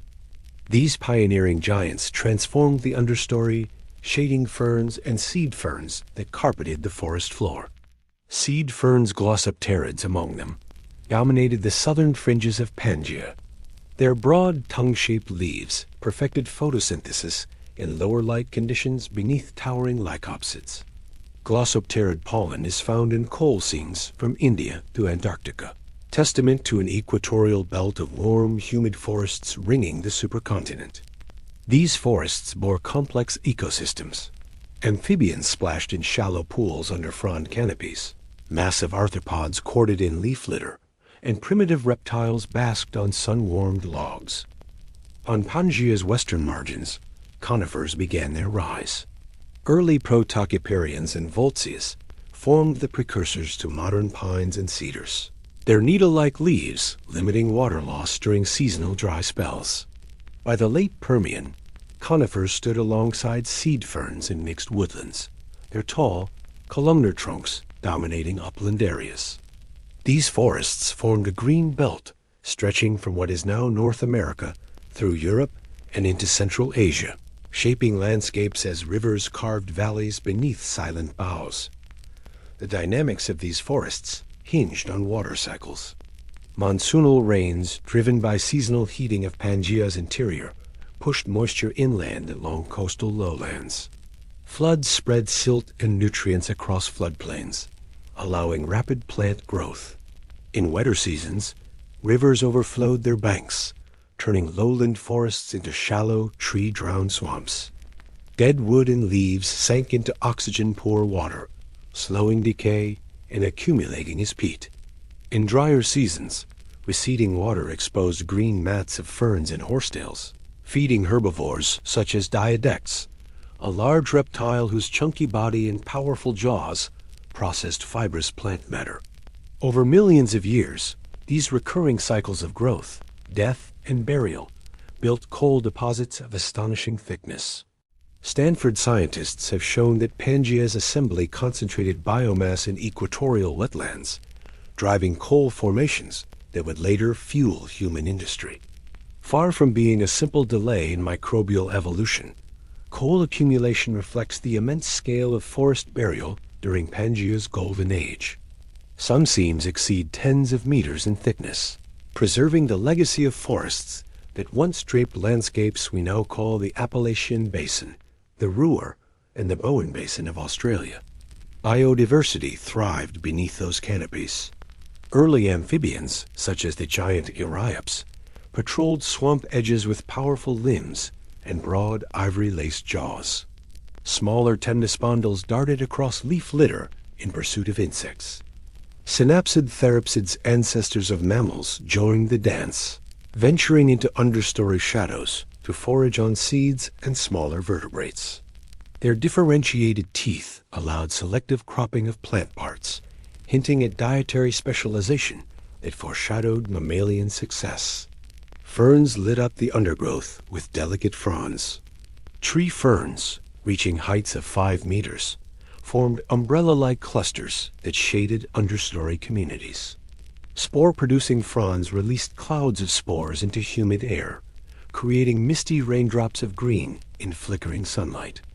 Underfoot, slender filaments of club moss rhizomes perched atop soils, recycling nutrients and hosting diverse microbes. Under certain conditions, these mat-forming plants stabilized sediments, helping keep floodplains from turning into barren mudflats. The horizontal architecture of these forests shaped animal movement.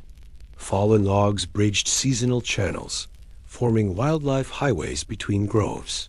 Root tangle traps concealed hiding amphibians, while low-hanging branches provided perfect perches for insect-hunting tetrapods. Fossil trackways in coal-bed sandstones preserve these pathways. Three-toed prints crossing ripple marks, tail drags alongside footprints, faint outlines of prehistoric journeys etched in wet silt. Coastal forests faced unique pressures. Salt-laden breezes threatened freshwater plants, so holophytic ferns and seed ferns evolved salt exclusion tissues in leaves. Submerged mangrove-like forests of chordates and early conifer relative rose in brackish waters on delta fringes. Their prop roots left fossilized impressions in mixed carbonates, bridging the gap between terrestrial and marine realms. In these transitional zones, shoreline ecosystems flourished, where fish spawned in flooded roots, mollusks clung to bark-like bark stalks, and crustaceans burrowed beneath leaf mats. Fire became a shaping force. Lightning sparked blazes in parched undergrowth, sweeping across floodplains in late dry seasons.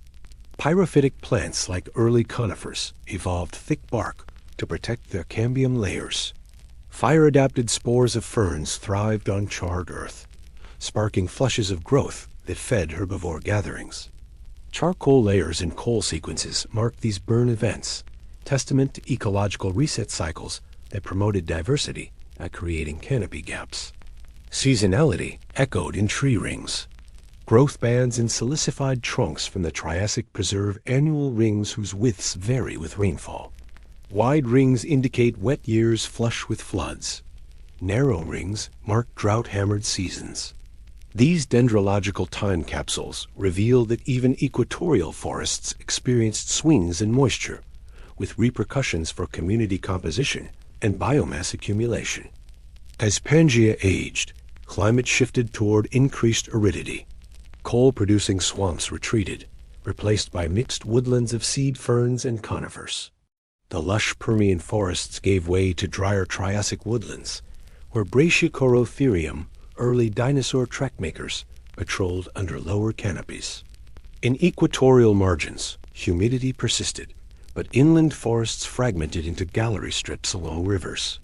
These refugial woodlands hosted endemic lineages, from small cynodonts to early archosaurs, whose survival depended on water's scarce promise. Coal deposits record these transitions. In later Permian basins, coal seams thin and interleave with red bed, deposits evidence of shifting floodplain dynamics and increased oxidation. The end Permian mass extinction devastated coal forests, but coal beds reappear in the Triassic, nurtured by new gangens of vegetation. Modern drill cores trace these cycles: thick coal peaks in the Pennsylvanian stage, troughs in the early Permian, and resurgence in the middle Triassic. Today, remnants of Pangea's coal legacy power cities around the globe. When we burn these ancient fuels, we tap the sunlight of carboniferous forests buried during Pangea's reign. At the same time, awareness grows of coal's environmental cost, and large-scale forest restorations aim to recapture carbon in living biomass, echoing the ancient carbon sequestration of wetland forests. Pangea's vast forests also shaped Earth's carbon cycle. High net primary productivity in equatorial swamps drew down atmospheric CO, contributing to late Paleozoic glaciation events. Feedbacks between vegetation and climate underline the role of forests as both climate drivers and responders. Modern climate models look to Pangea's past to understand how greening and deforestation can swing global temperature regimes. In polar regions, temperate conifer forests persisted near ice margins. Fossil stumps in the transantarctic mountains show that early conifers grew close to the South Pole, surviving under months of darkness. These cold-adapted forests store lessons in resilience, how plants cope with low light and frigid growth seasons. In folded strata of Antarctica, leaf impressions yield details of ancient evergreen fronds, bearing waxy coatings to limit frost damage. The dynamic interplay of tectonics and climate molded these forests. Uplifted mountain belts provided rain shadows and moisture corridors. Rift Valley basins generated localized lakes that fostered marsh forests. Volcanic ashfalls added nutrients to soils, boosting forest productivity in nutrient-starved floodplains.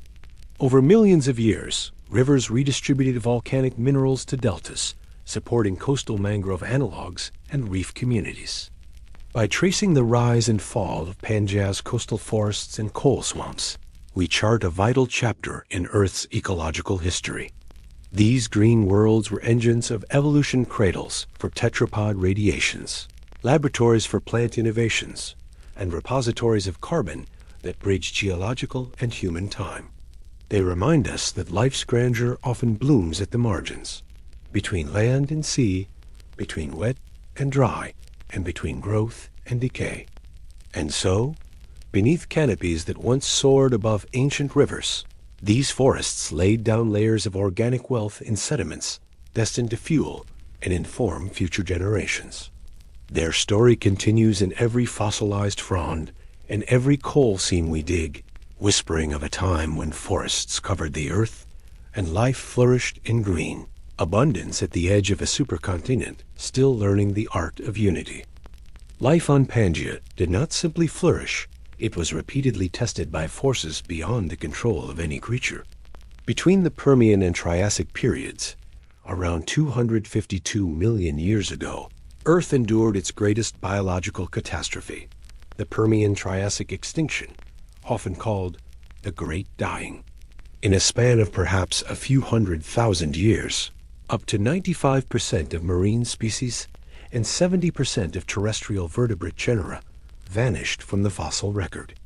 Corals, brachiopods, and ammonoids all collapsed, while sprawling forests of seed ferns and giant lycopsids wilted under a changing sky. The roots of this mass extinction lie partly in Pangea's own making.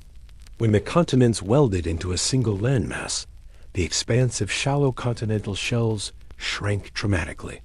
Marine creatures lost nursery grounds in warm, oxygen-rich waters, replaced by vast deep basins prone to stagnation. Ocean currents, formerly free to mix polar and tropical waters, now stagnated in Panthelas's broad basins. Without cold water upwelling, surface waters warmed, dissolved oxygen plummeted, and anoxic dead zones spread across marine habitats that had once teemed with life. On land, Pangea's interior deserts baked under extreme seasonal swings. Summers blistered, winters froze. Rainfall retreated to coastal margins and monsoon-fed deltas, leaving vast forests to starve of water. As central Pangea's wetlands withered, amphibian titan such as Eriops lost breeding grounds in drying channels. Giant synapsids like Lystrosaurus survived briefly by burrowing and conserving moisture, but many herbivores and layers of complex food webs collapsed in a single geological heartbeat. The final trigger of the Great Dying came from the skies, or rather, from deep earth. The Siberian Traps, a vast province of flood basalt volcanism, erupted massive volumes of lava over hundreds of thousands of years. Ash plumes choked the sun, silencing photosynthesis. Sulfur dioxide gas formed acid rain that stripped leaves from trees and acidified soils and oceans. Carbon dioxide buildup drove greenhouse warming, raising global temperatures by up to 8 degrees Celsius. Marine pH swung downward, dissolving calcified skeletons of reef builders and plankton. As oceans warmed, methane clathrates buried in seafloor sediments may have vaporized, releasing yet more greenhouse gases. A runaway warming feedback ensued. Oxygen levels in seawater sank below thresholds needed to support most metazoans. Sediments rich in pyrite and iron sulfide record this anoxia in layers now preserved as black shales. Marine communities shifted from diverse reef assemblages to single-species disaster taxa, such as the bivalve chloria and the microconchid worm. On land, the collapse of plant communities led to soil erosion, dust storms, and nutrient depletion. Coal-forming swamps vanished. Herbivorous therapsids and amphibians starved as their food sources dwindled. Fossil burrows and trackways thin out across Permian-Triassic boundary layers, signaling an emptying of terrestrial landscapes. Even hardy seed fern survivors, such as Glossopteris, faded from equatorial forests, unable to endure extreme aridity and repeated environmental shock. Yet life endured. In refugia near coastal deltas and monsoonal margins, small ecdysozoans thrived in sheltered wetlands. Tiny trilobites returned in the earliest Triassic, reduced in number but poised for radiation. In marine basins, opportunistic bivalves and gastropods with broad salinity and oxygen tolerances proliferated. On land, burrowing archosauriforms and early cynodonts exploited underground moisture, feeding on insect survivors. The Triassic dawned with a fresh palate. Reef ecosystems reinvented themselves with new scleractinian corals, conferring sturdier skeletons and faster recovery rates.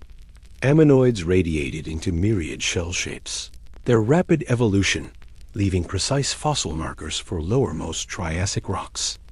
Conifers and cycads re-established forests on floodplains once again, setting the foundation for Mesozoic woodlands.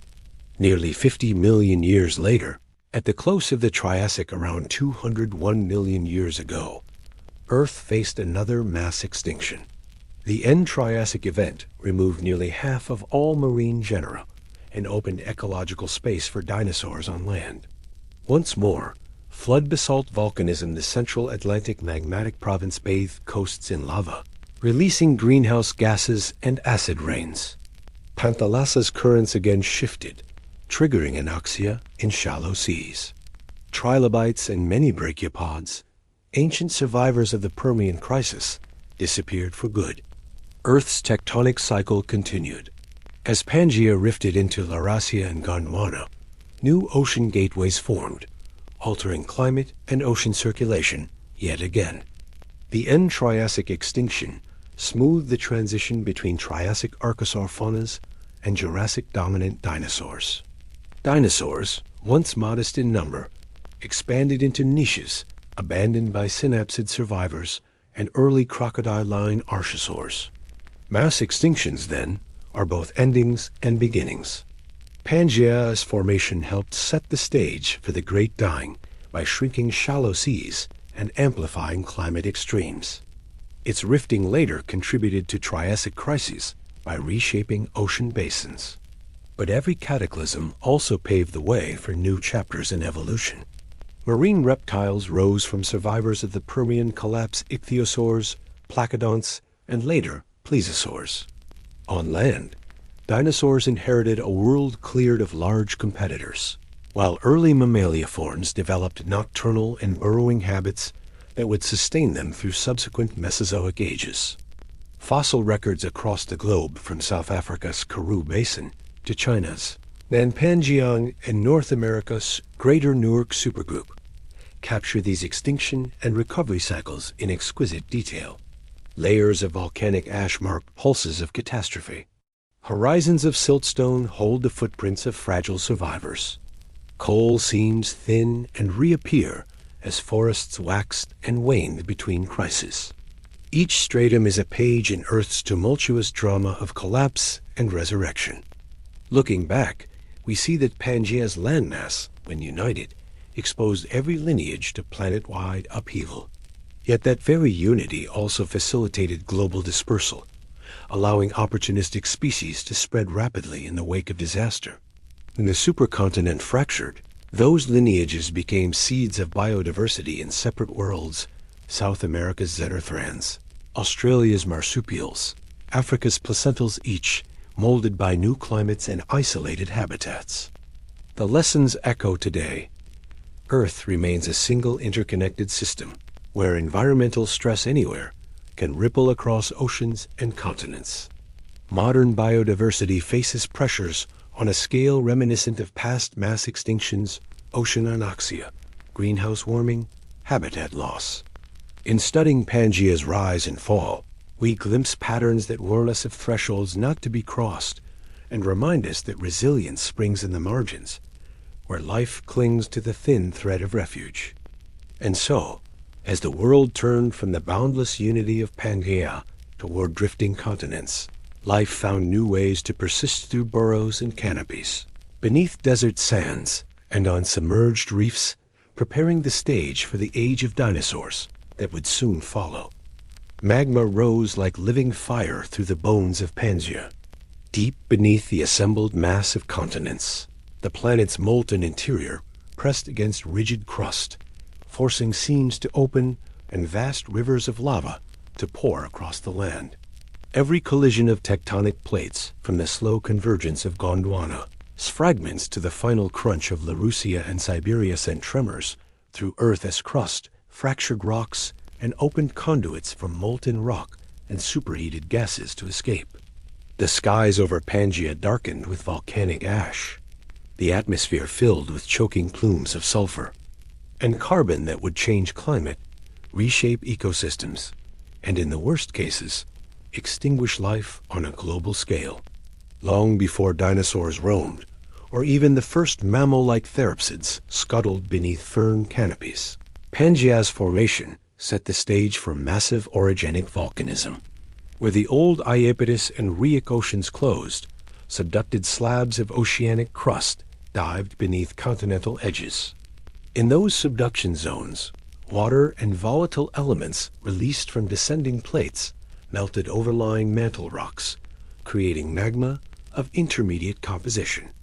In the Hercynian belt of what is now Western Europe and eastern North America, explosive eruptions built towering stratovolcanoes whose ash falls blanketed distant landscapes.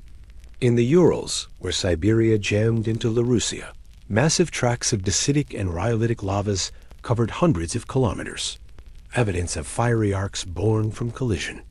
Even the Appalachians bear fossil remnants of their volcanic past-eroded domes of granite and extruded rhyolite marking zones of ancient fire. Yet it was the great flood basalts that truly defined Pangea's volcanic fury.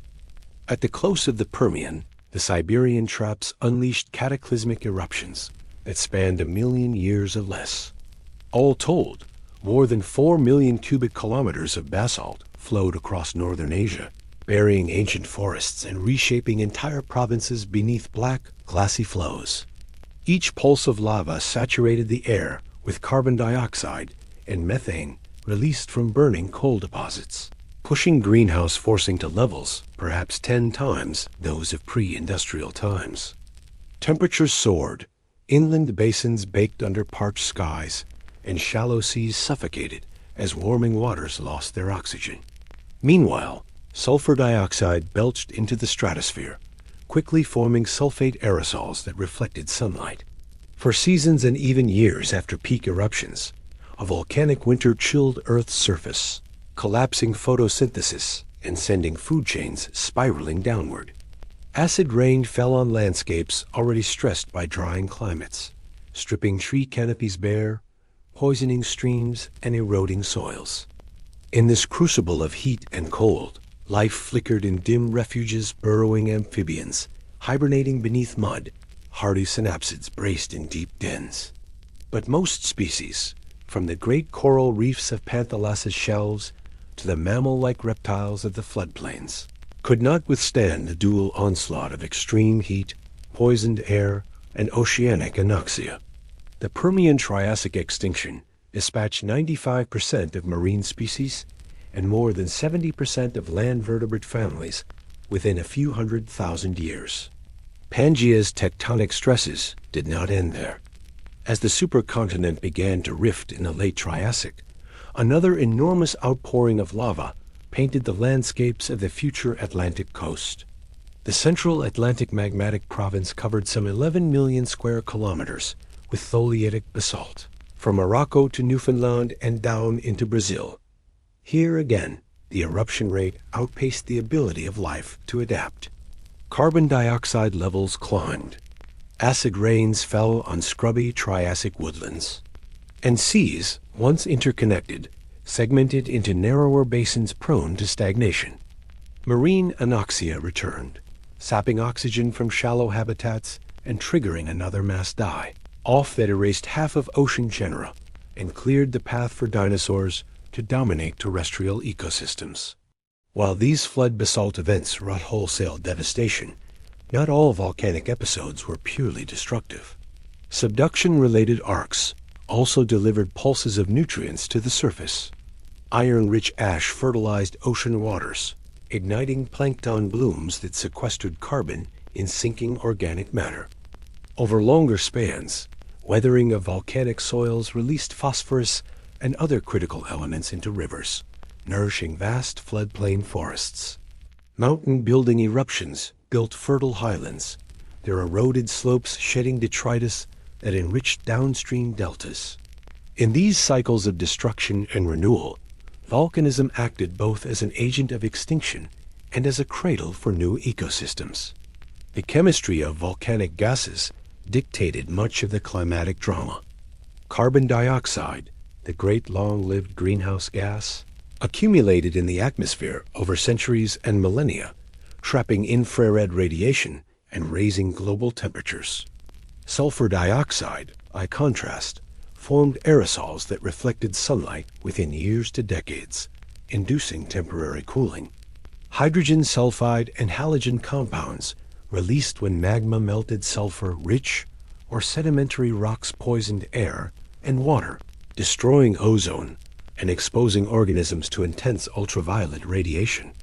Water vapor, often overlooked, acted as a powerful greenhouse gas when injected high into the stratosphere, prolonging warming after sulfate aerosols faded. In the oceans, heated temperatures reduced dissolved oxygen, shrinking habitable zones for fish, corals, and crustaceans. Acid rain altered river chemistry, lowering pH downstream and inhibiting the ability of calcifying organisms' brachiopods, mollusks, corals to build their shells. Widespread ocean acidification and anoxia rewrote marine food webs. Opportunistic survivors such as certain bivalves and microbial mats proliferated where once reef communities had thrived. In the aftermath of volcanic pulses, new assemblages rose in emptied niches. Fast-growing plankton species, opportunistic sponges, and adaptable opportunistic predators that would define Mesozoic seas. On land, the legacy of volcanic winters and acid rains lay in die-offs of forests and grasslands. Leaf fossil records capture the abrupt disappearance of lush, carboniferous swamps and the gradual invasion of drought-tolerant gymnosperms and horsetail survivors. Soil horizons reveal leached nutrients and hardened calcrete layers where calcium precipitation marked intervals of aridity. Dust storms, fueled by ash-darkened skies and barren soils, transported fine sediments across miles, burying seed banks and smothering nascent sprouts. In this inhospitable world, only the most adaptable species burrowing reptiles, hardy synapsids with efficient metabolisms, and early archosaurs with novel respiratory systems persisted and radiated into the emptied landscapes. Yet amid these cataclysms, life's resilience shone. Amphibians evolved skin adaptations to resist acid and drying. Reptiles developed more efficient kidneys to reclaim water and concentrate urine. Plant lineages adapted by evolving smaller leaves and thicker cuticles, reducing water loss in poisoned atmospheres. Fungal symbionts spread through roots, helping plants extract nutrients from weathered volcanic soils. Each extinction pulse was followed by evolutionary booms: dinosaurs diversifying in the Triassic, mammals exploiting nocturnal niches in the Jurassic, flowering plants colonizing ash-enriched soils in the Cretaceous. In every case, the ashes and gases of volcanic fire laid the substrate for new forms of life to emerge. The geological record preserves these events in layers of basalt and tuff, in mercury anomalies that mark flood basalt outbursts, in negative excursions of carbon isotopes that betray massive CO injections. Tephra beds in marine shales align with extinction horizons on land. Zircon crystals, dated by uranium-lead methods, pinpoint eruption ages to within tens of thousands of years. Fossil charcoals capture the fires sparked by acid rains and lightning in ash clouds. Everywhere the fingerprints of volcanic fire and shifting skies stand as testament to the dynamic link between Earth as internal engine and the biosphere above.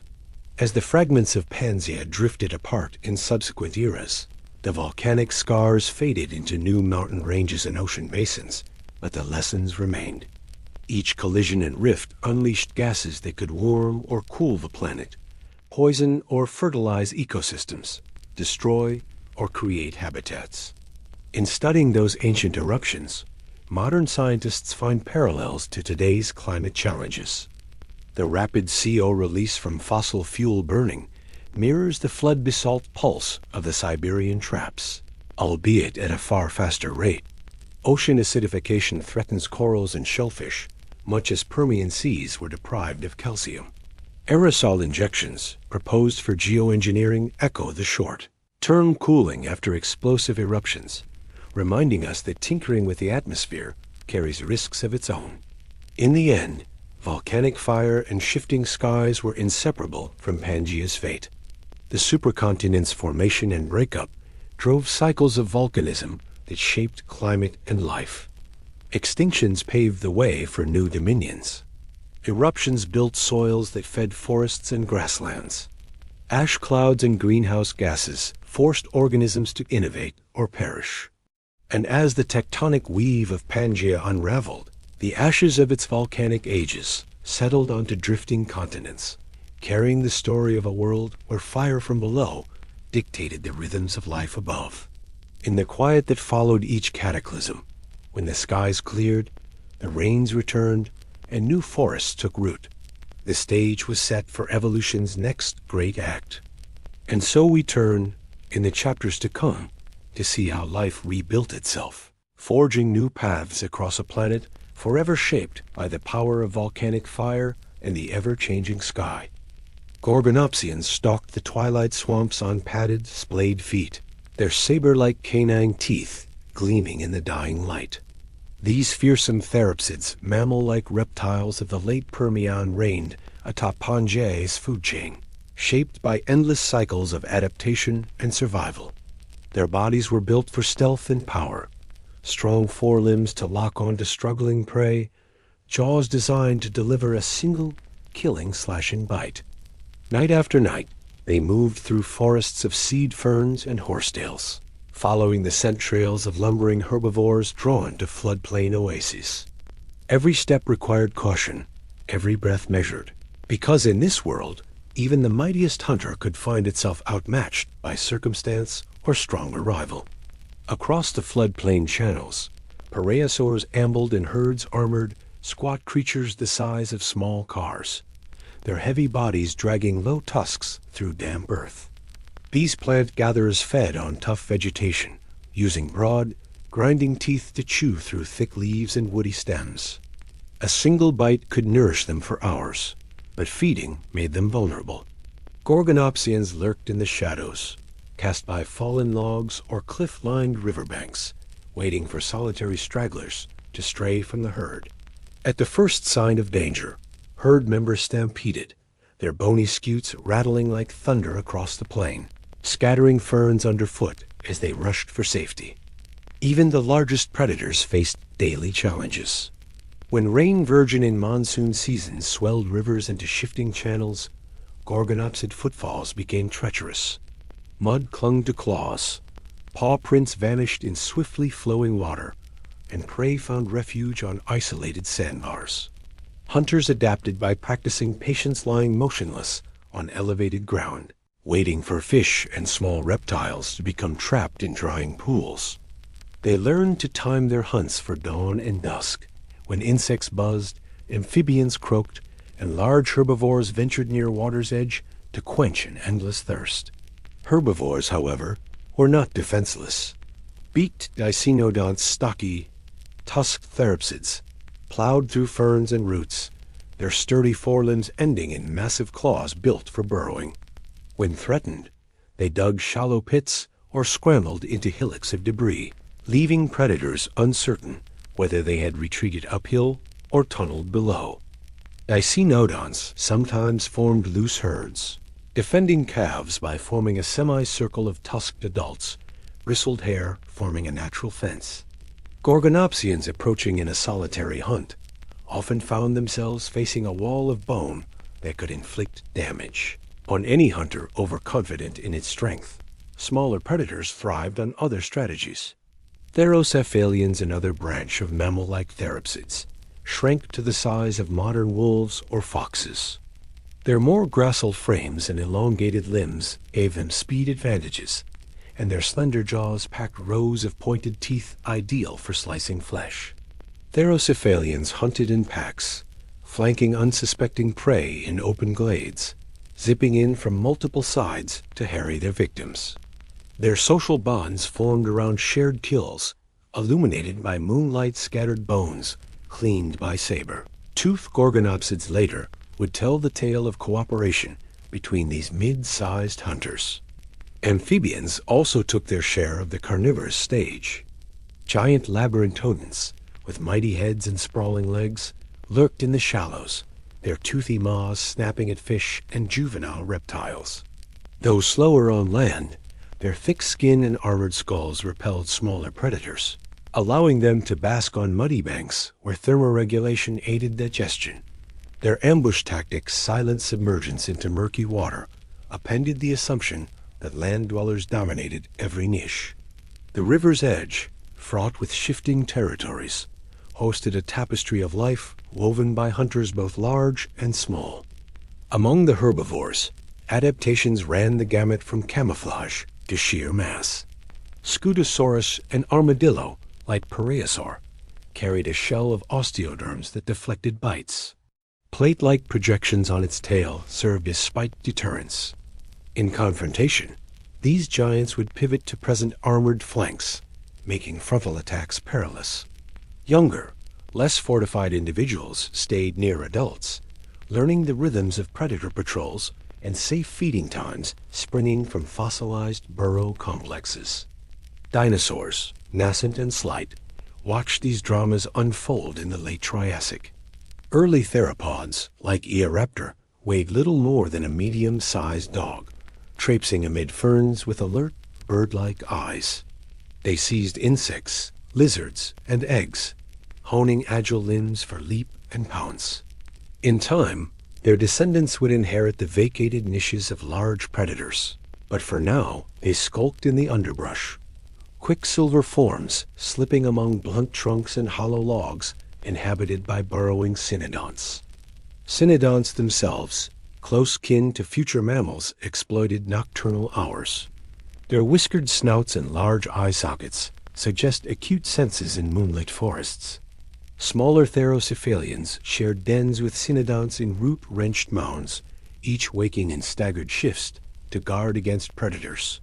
These lies of warm, dry burrows offer protection during monsoon storms that lanced the forest with torrential rain. Within those silent chambers, social bonds strengthened as individuals groomed each other as fur and shared food scraps, prelude to mammalian kinship practices that would flourish eons later. Herbivore migrations disciplined the land itself. As dry seasons tightened their grip, resource patches dwindled. Herds of dicynodonts, parasaurs, and early sauropodomorphs moved in tributary streams, tracing green ribbons through cracking soils. Their footprints churned wetlands into pools that retained moisture long after rain ceased, creating microhabitats for aquatic insects and small amphibians. Predators tracked these movements, lying in ambush where herds funneled through narrow gorges or crossable rivers. The arms race between predator and prey drove relentless innovation. Stronger bites led to thicker armor. Faster sprints led to longer limbs. More powerful lungs led to sustained pursuit. Sensory organs refined. Serrated ribs in some theropods suggest air sacs for increased metabolic demands. Enhanced olfactory bulbs in gorgonopsians hint at a moonlit world read through scent trails. Teeth told echoing stories.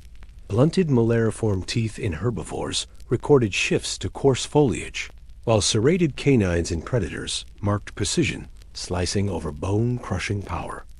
Seasonal rhythms tuned these lives.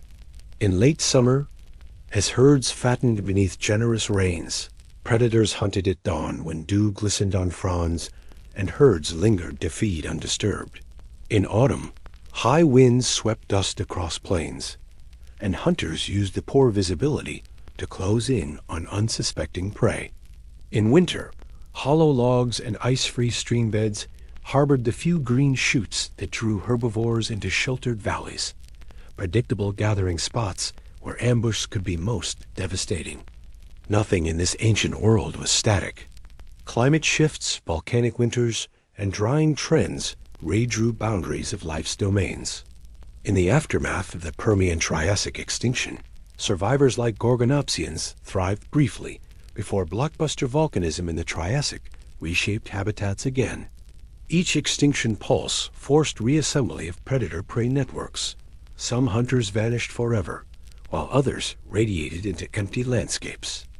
The survivors carried forward lessons etched into skulls and imprints, forging new lineages that would one day lead to the dinosaurs, birds, and mammals we know today. In every fossil bone and trace fossil trackway, we glimpse those primal interactions. The flash of saber tooth, the towering charge of armored herbivores, the twitch of a tail as a hunter pounced. Each encounter demanded constant adaptation, morphological, behavioral, and ecological. Life on Pangea's land was a dynamic tapestry woven by these relationships, where predator and prey shaped one another in ever-turning loops of challenge and response. And so, under heavy ferns and shifting skies, across flooding rivers and weathered uplands. Pangea's ecosystems thrummed with the drama of survival. This was a world where every dawn held promise of fresh horizons, and every dusk unfolded a new test of cunning and strength. In those ancient days, as today, life thrived on the edge of possibility, forever adapting to the ever-turning wheel of predator and prey. Magma forced its way upward through fractures in Earth's crust, carving rivers of incandescent lava across Pangea's surface and sending columns of ash and gas high into the sky. In the slow collision of continental plates, where Gondwana bore down against Laurussia, and Laurussia later heaved against Siberia, the hardened shell of the planet was endlessly twisted and broken. Beneath those collisions, heat from the mantle melted rock, creating magma chambers that swelled until the rock fractured. When that brittle seal finally gave way, torrents of molten basalt and andesite poured out, reshaping landscapes, laying down new mountains, and cloaking great swaths of land in black, gleaming flows. In the great mountain belts, these eruptions built chains of volcanoes that once rivaled the height of the Himalaya.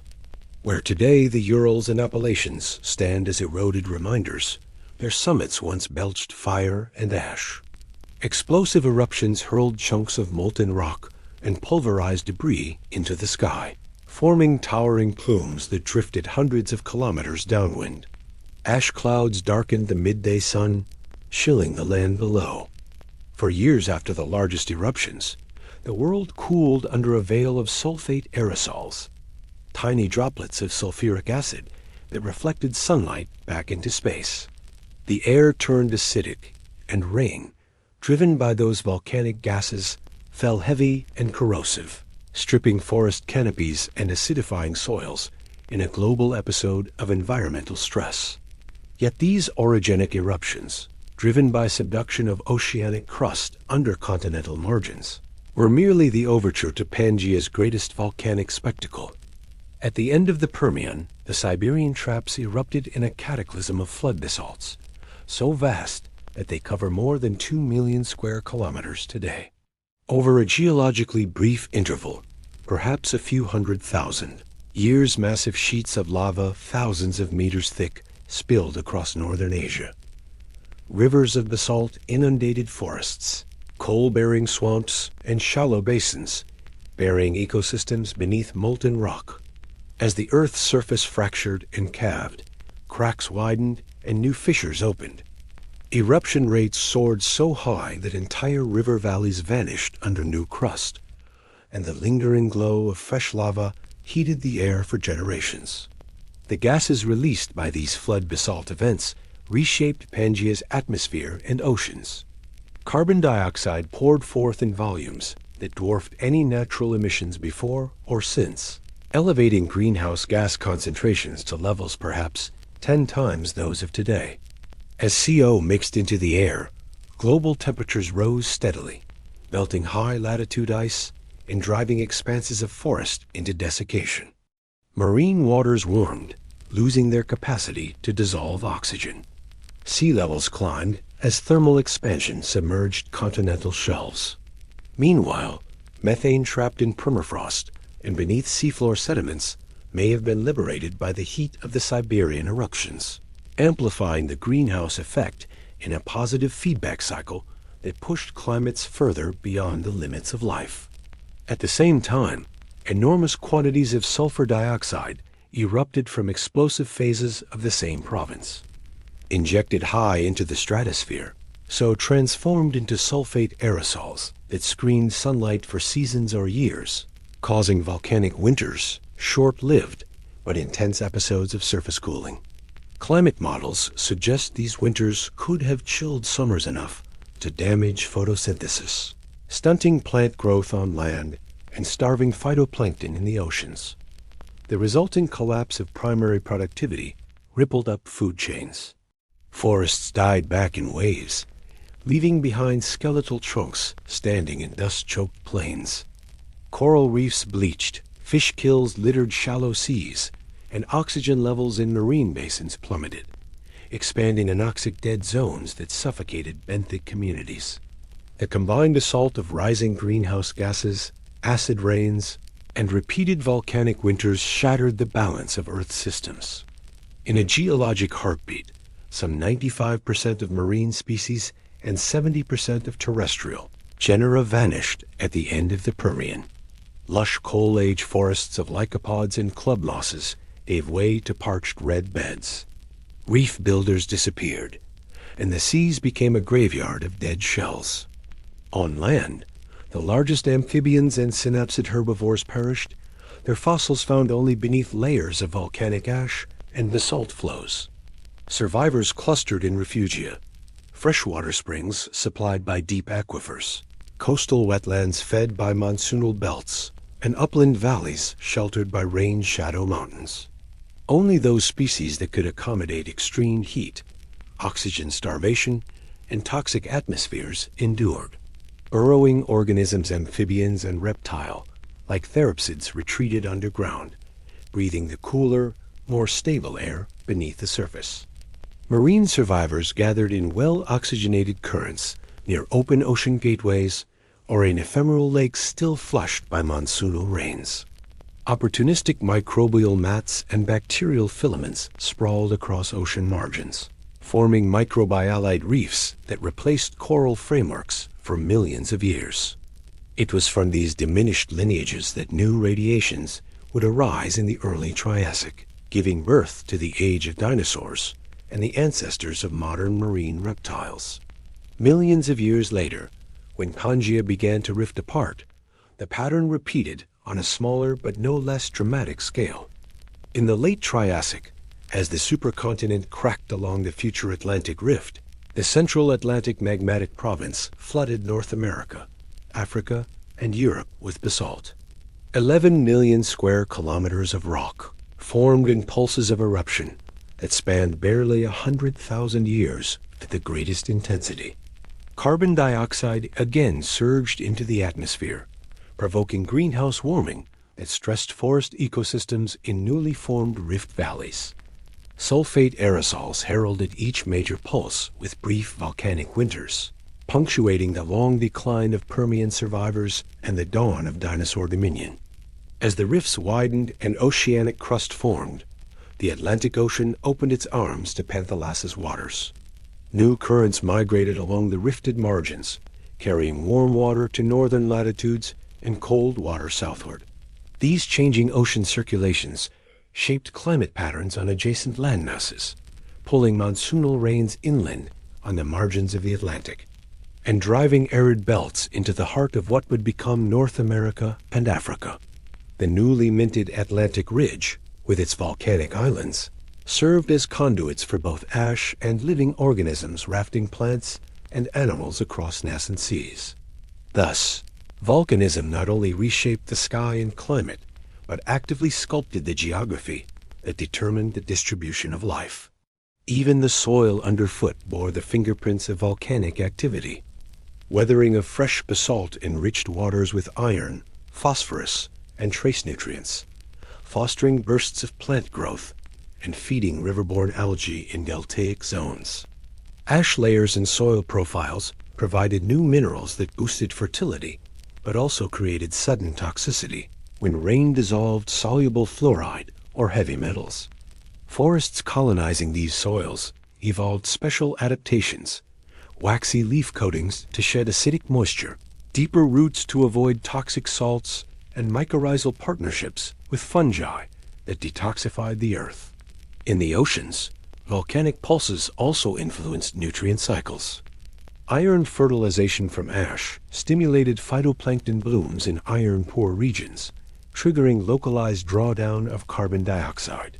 Massive blooms created anoxic conditions in shelf seas, smothering bottom dwellers in sulfidic waters. Yet these same blooms fed higher trophic levels, sustaining opportunistic fish and squid that survived the worst anoxia. As marine life rebounded, new food webs formed around cephalopods, and marine reptiles adapted to low oxygen zones, ichthyosaurs with enlarged gills, plesiosaurs that surfaced for air with powerful lung capacity, and mosasaurs that would dominate later seas. Even today, Scientists trace the echoes of Pangea's volcanic past in trace elements and isotopic scars. Sulfur isotopes in sedimentary rocks mark pulses of sulfate loading. Carbon isotopes record massive injections of greenhouse gases. Ash layers stamped with uranium-lead dates tie extinction horizons to volcanic episodes with precision. Mercury spikes in deep-sea cores align with flood basalt provinces. Each line of evidence weaves together a story of fire, sky, and life, showing how eruptions in the heart of a supercontinent shaped climates, triggered global crises, and paved paths for evolution's next chapters. The legacy of Pangea's volcanic fire is both cautionary and inspiring. It reminds us that Earth's interior remains a potent force, capable of driving climate change far beyond the reach of human influence. It shows how fragile the balance of life can be when great volumes of gases tip the scales of greenhouse warming and acidification. Yet it also demonstrates nature's resilience. After each catastrophe, ecosystems reassembled, new communities rose from the ashes, and life found novel ways to adapt to the altered planet. In the dance between molten rock and shifting skies, Earth revealed both its vulnerability and its capacity for renewal.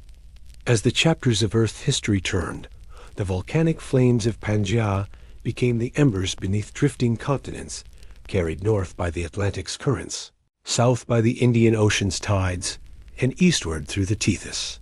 Those embers nurtured the fiery spirits of new volcanic provinces, the Deccan Traps, the East African Rift, the Pacific Ring of Fire that continue to shape our world. The air we breathe still carries traces of ancient eruptions. The soils that feed us still owe their fertility to weathered basalts. And the ocean currents that govern climate still follow patterns etched by the breakup of a long-lost supercontinent. In the end, volcanic fire and shifting skies were inseparable partners in Pangea's saga. Their interplay drove mass extinctions and evolutionary radiations, sculpted mountains and rivers, guided the emergence of new oceans, and laid the foundation for the modern distribution of continents and biomes. When we look to the horizon of a smoking volcano or watch ash drift across the sun, we witness echoes of that primal power, a force that once emptied the seas and forested plains, only to set the stage for life's enduring resurgence. And in that remembrance, we find both humility before Earth's might and hope in life's unquenchable flame. The world beneath our feet still bears the fingerprints of a time when Earth's landmasses were one. In the layered tapestry of stone and coal, in the folded edges of mountain ranges, and in fossils scattered from pole to equator, lies the legacy of Pangea. We need only look at a petrified tree trunk entombed in Western Australia, its rings preserved in gleaming quartz, to know that once this land shared a root system with the highlands of present-day India. We need only run our fingers across the smooth surface of a leaf impression in the Permian sandstones of South Africa to see the same seed fern frond that thrived in Brazil's coal swamps. And when we trace the curved arches of the Appalachians into the Variscan folds of Europe and then follow them down to the Atlas Mountains of Morocco, we read a story of continents colliding, welding themselves into one, and then tearing apart again, like parchment in an unseen hand. Coal seams, those vast beds of black gold, stand as perhaps the most tangible testament to Pangea's inner life. In North America's Appalachian Basin, in Europe's Ruhr, in Australia's Bowen, and in South Africa's Karoo, we find seams so thick that they powered the steam engines of the Industrial Revolution and still light up electric grids today. These seams began as lush, swampy forests on the equatorial margins of the supercontinent, where seed ferns, tree-sized horsetails, lycopsids a dozen meters tall, and giant club mosses formed organic mats in waterlogged lowlands. Periodic flooding from monsoon rains laid down silt and clay, burying layers of plant debris under mud. Over millions of years, heat and pressure squeezed out the water and volatile gases, concentrating carbon until entire landscapes of living green became beds of stone. Each layer of coal is a fossilized snapshot of that moment when the world was one. And all these forests, though now spread across separate continents, grew within a single climatic belt. Fossils tell their own part of the tale. When Alfred Wegener first fit South America's bulging coast against Africa's indentation, critics demanded evidence that plants and animals once ranged freely across that jigsaw. We supply it by the thousands. The beaked amphibian Lystrosaurus, found in Antarctica and India and Africa. The seed fern Glossopteris, whose pollen tubes match in rocks from Brazil to Australia. The reptile Mesosaurus, whose fish-eating snout appears in South American river shales and in similar beds in Namibia. Each fossil is a passport stamp, proof that these lands were not once oceans apart, but still connected by rivers and floodplains under the same sky. When paleontologists peel back the layers of Devonian limestone atop Utah's Wasatch Range, they uncover brachiopods and trilobites that mirror collections in Morocco's Anti-Atlas. The match is too precise to be coincidence. It points directly to a vanished world of one continent and one sea. Mountain ranges carry even more dramatic witness. The Appalachian chain that today sleeps beneath rolling hills was once a line of fiery peaks as tall as the Rockies, sculpted by the collision of North America's edge with the Avalonian microcontinent and later with Africa as margin. Across the Atlantic, the same collision left the Variscan belt jutting through Portugal as granite plateaus and Germany as folded slate hills. In the Sahara, we trace the same suture line through the Anti-Atlas, where deep blue schists and marbles record the burial of ocean floor, now thrust skyward. Further east, the Urals mark where Siberia rammed into Laurussia, closing the Ural Ocean and stitching Europe to Asia.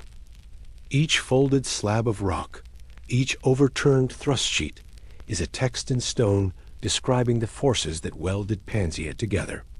They tell of subducted seas, of plumes of magma that baked continents from below, and of mountains born in the violent embrace of colliding continents. Those very mountain-building episodes reshaped Earth's climate, creating rain shadows that turned inland lowlands into deserts and forcing monsoon winds to sweep continents with seasonal deluges. The sediment carried from those highlands fed mighty rivers, ancient forerunners of the Mississippi, the Niger, the Ganges rivers whose deltas are etched in thick layers of sandstone, shale, and those relic coal seams. We find within those sediments tiny pollen grains sealed in amber-like pockets, each a microfossil fingerprint linking that rock to distant forests. A thin ribbon of amber-stained bedrock in the Canadian highlands yields spores that match those in German beds. A brittle shale in China holds fish scales identical to those in Mexico. Every grain of microfossil is a vote for a time when ecosystems sprawled across one landmass, following nutrient-rich coastlines and sheltered river basins. Even the coal-bearing swamps themselves changed as Pangea aged. In the Carboniferous equatorial rainforests stretched from what is now the southeastern United States across Europe and into Eurasia, building some of the world's thickest coal seams. By the late Permian, those rainforests gave way to drier woodlands and glacial outwash in the far south, where the now southern pole sat on what would become Antarctica. Coal seams thinned, red sandstone replaced black beds, and glossopterid swamps retreated to the margins of Gondwana. The change is written in the rocks. Dark seams that end abruptly in red beds, where iron oxidation rose as forests died back and soils baked under drier skies. That very transition foreshadowed the great extinction at the Permian-Triassic boundary, triggered in part by the Siberian traps. Eruptions where flood basalts bury onslaughts of magma remind us that Pangea's unity also carried the seeds of its own upheaval. Volcanic ashes and lava flows litter these same sequences, marking pulses of fire that would darken skies and shift climates. A thin band of volcanic tuff nestled between two coal seams in New South Wales records an eruption far to the North Tefra that drifted for hundreds of kilometers. In Texas, A layer of glassy shards within red beds traces an eruption in what is now the Central Atlantic Magmatic Province, where flood basalts drowned swaths of land in black lava. The ash beds preserve leaf cuticle fragments, spores, and charcoal evidence not only of the eruption, but of the forest that stood before the flames, and of the slow recovery afterward as new plants colonized the ash-enriched soils. When Pangea began to rift in the Triassic, new basins opened, filling with saline lakes and coarsely bedded sandstones. These Triassic Rift Valley fill sequences hold fossils of early dinosaurs. A small theropod stepping across a damp mud flat, its three-toed print preserved beside those of a small herbivorous rhynchocephalian. Rift volcanism splattered basalt flows across these basins, preserving footprints in cooling flows before abrasion could erase them. A single slab may hold the trackways of multiple species, moving across the newly formed landscape that would split apart to create the Atlantic. As the Atlantic widened, the geological record of Pangea's legacy was carried on the seafloor. Magnetic stripes in oceanic crust record the slow march of continents on either side of the mid-Atlantic ridge, a direct counterpoint to the rocks we see on land. Where basalt pillows cooled against seawater, the chemistry locked in patterns of magnetism that echo the orientation of Earth's ancient poles. By matching those patterns on both sides, geologists prove that North America and Europe once lay together. The same story plays out in the Indian Ocean, where the Seychelles granite underlies basalt flows matched by those in Madagascar, a sister fragment of Gondwana.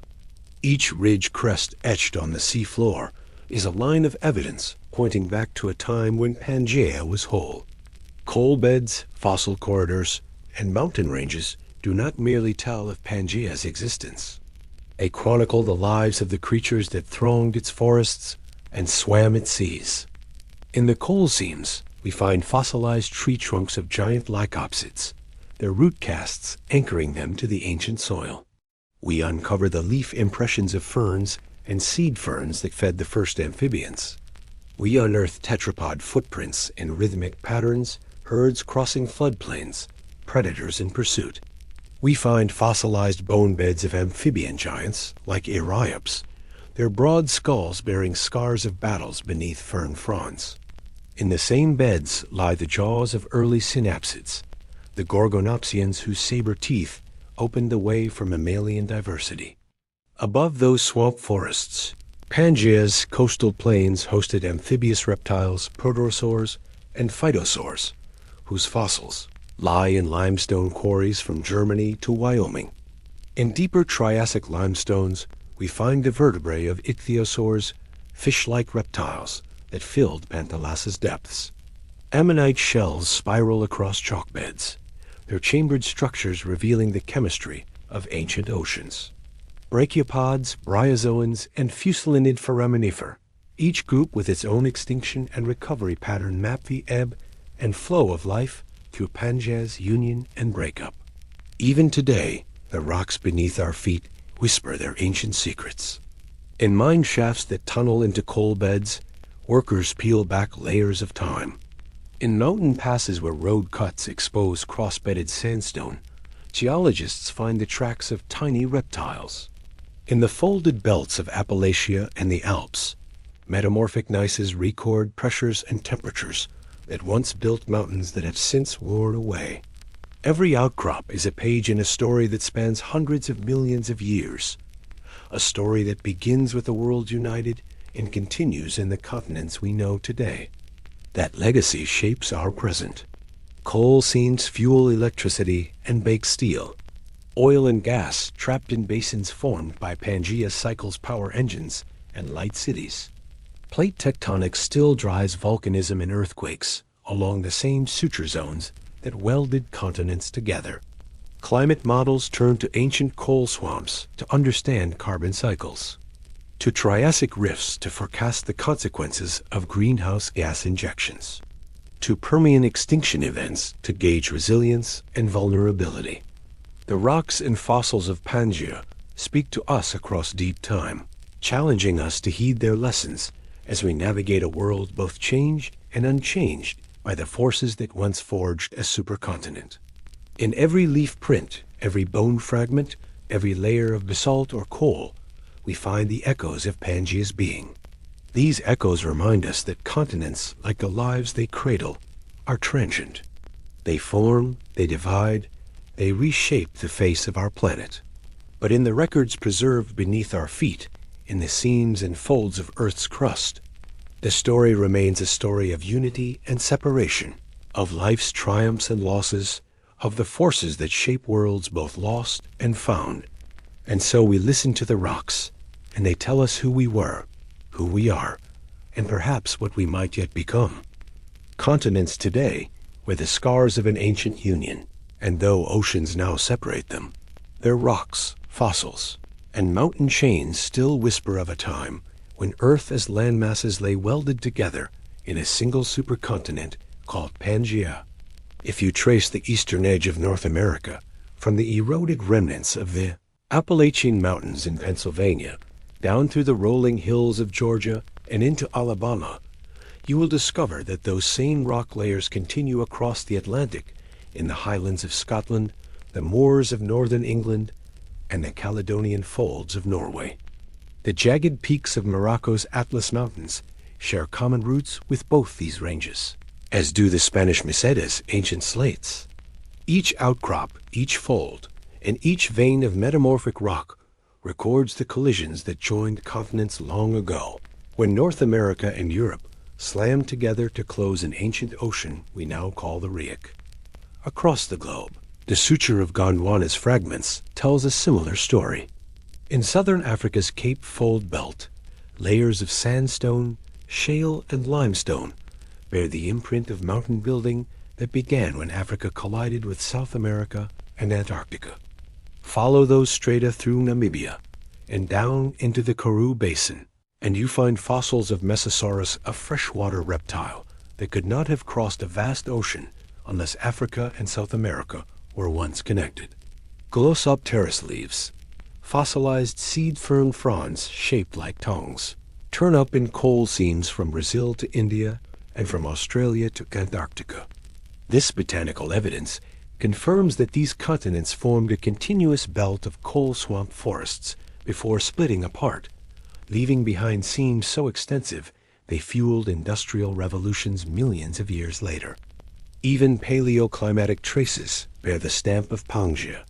Scratch marks from glaciers, preserved in layers of tillite, appear in the tropics of India and Australia, marking ancient ice sheets that lay at the South Pole when those lands were joined. Today, when geologists find glacial striations in central India's ancient bedrock, they know those stones were ground by ice that advanced not around modern Antarctica, but across a southern continent wrapped around the pole. High-latitude coal deposits in Europe and North America, once equatorial, record warm, humid climates preserved in seams of black carbon. The juxtaposition of glaciation near the tropics and equatorial coal fields told Alfred Wegener, nearly a century ago, that continents must have drifted across climatic zones rather than climates themselves wandering so wildly. Beneath the Atlantic and Indian Oceans, magnetic stripes in the seafloor flanking the mid-Atlantic Ridge and the southwest Indian Ridge chronicle the opening of oceans that once did not exist. Patterns of alternating magnetic polarity, laid down as basalt cooled, mirror one another on each side of those underwater rifts. This symmetry is the literal imprint of North America pulling away from Europe and Africa, of South America separating from Africa, and of India drifting north away from Madagascar. By mapping these magnetic anomalies and dating the lavas that carry them, geologists reconstruct the timeline of ocean widening, tracing back to the moment when Pangea's crust first cracked and a new seafloor was born. In the mountain ranges that straddle the Eurasian landmass, the Ural Mountains stand as another scar. These rounded peaks once rose high, formed when Siberia collided with what would become Europe. Their granites and gneisses, intruded by melting rocks deep below, share the same crystallization ages on both sides of the suture. As you drive from the foothills of the Urals into the plains of western Russia, you cross the line where two continents once met their joining and subsequent erosion, now visible only in the chemistry and structure of the rocks. Seismic profiles reveal underthrust slabs of crust that mark ancient boundaries, preserved even as the topography is worn down. Farther south, the mountain chains of Turkey and Iran trace the collision of Arabia and Eurasia, part of the ongoing remnant of Pangea's breakup. The Taurus and Zagros mountains formed as the Tethys Ocean closed, and their limestone nappes, now thrusted hundreds of kilometers inland, were once shallow marine shelves teeming with reef life. Fossils of ammonites and corals in those limestones, once buried beneath shallow tropical seas, still carry the isotopic signatures of warm Permian and Triassic waters, linking them to distant shores that now lie beneath the Gulf of Mexico and the Mediterranean south of Sicily. These fossils remain the calling cards of ancient seas that have vanished, but whose sediments now uplifted form some of today's most rugged terrain. Matching rock sequences also appear in North America's Cordillera in Oregon, where the Sierra Nevada's pale granites, intruded around 150 million years ago, find correlatives in the coastal ranges of British Columbia and Alaska. These plutons, once miles beneath the surface, solidified from magmas generated by subduction along a western margin that stretched from California to Siberia when Pangea still held sway. Fossilized pollen grains in Eocene shales at the base of the Sierra Point to subtropical forests that mirrored those flourishing near the Black Sea as early Tethys shores. Plate motions since then have carried those belts tens of thousands of kilometers before faulting and uplift brought them to light. The sedimentary basins left in Pangea's wake are equally instructive. In the rift valleys of the East African rift system, today's volcanism echoes the Triassic rifts that first tore Pangea apart. Lakes collecting in those down-faulted valleys accumulate sediments rich in early hominin fossils. Homo erectus and Australopithecus remains that offer glimpses into human evolution. The red beds and rhyolite flows preserve the same processes that once laid down the Newark supergroup basins on the eastern seaboard of North America, where Triassic dinosaurs left footprints in drying mudflats. From Nova Scotia down to Georgia, the sediments record a world of rift lakes and early mammal precursors, their tracks preserved in stone just as hominin prints endure in the rift's modern mud. Even far-flung places like Madagascar hold Pangean echoes. The island's spiny forests grow on soils derived from weathered volcanic rocks that once formed a continuous rim of microcontinents off Africa's southern flank. Fossils of lemur-like primates in the Eocene deposits of southwestern Madagascar mirror those in India. Cambay shale, molecular clocks, and volcanic ash beds align, demonstrating that these primates rafted across a narrowing Mozambique channel only after Pangea's breakup, long after the original land connections vanished.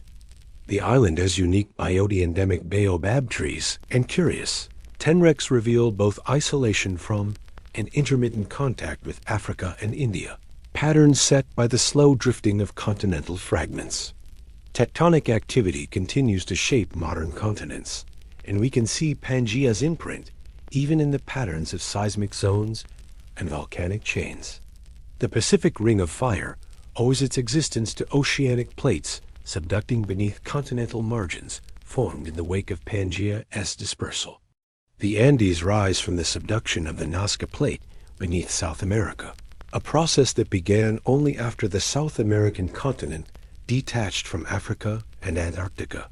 Yet the basement rocks beneath those volcanic arcs include fragments of old Gondwanan terrains, carrying mineral deposits and fossils that link the Andes to the geology of India, Deccan traps, and Australia's eastern highlands.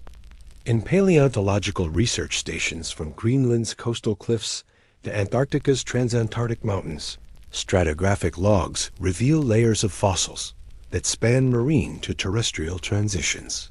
In East Antarctica's Beacon supergroup, fossilized tree trunks of Glossopteris and primitive amphibian tracks lie stranded under the polar ice, relics of temperate forests that once stood at the edge of a sea that lapped the supercontinent's margins. When global ice retreated in the Permian-Triassic warming, these forests ceded to cold-tolerant conifers whose traces survive in pollen cores, connecting those southern highlands to coal swamps near modern London and Pittsburgh. Thus, every continent carries in its rocks a chapter of Pangea's story. Coal beds testify to equatorial swamps, now separated by hemispheres. Mountain folds trace collisions whose scars still ripple through topography. Fossils in disparate lands proclaim a shared ancestry of flora and fauna. Seafloor magnetic stripes map continents drifting apart. The very soils and mineral riches underfoot reflect processes set in motion when Earth's crust was one. In studying these echoes, geologists, paleontologists, and climatologists piece together the grand narrative of Earth's deep time, revealing how a world united in a single landmass eventually fractured into the continents of today. Every map, every rock sample, and every fossil is a reminder that continents are not immutable. They move and reshape, driven by forces deep within the planet. The pattern of mountain chains, the distribution of fossils, and the chemistry of ancient soils all converge to tell the tale of Pangea's unity and its eventual breakup. And as we gaze upon the modern world, its 7 continents drifting on the currents of mantle flow, we carry within us the echoes of that ancient supercontinent, a legacy etched in stone and fossil, awaiting each generation's discovery. In the span of a single lifetime, a mountain looks eternal, an ocean unchanging, a forest everlasting. Yet Earth's history is written in cycles that dwarf our days. Continents assemble and shatter, seas rise and fall, climates swing from fevered warmth to icy chill. If you could walk from the tropics to the poles, you would tread across rocks that were once neighbors, then strangers, then neighbors again.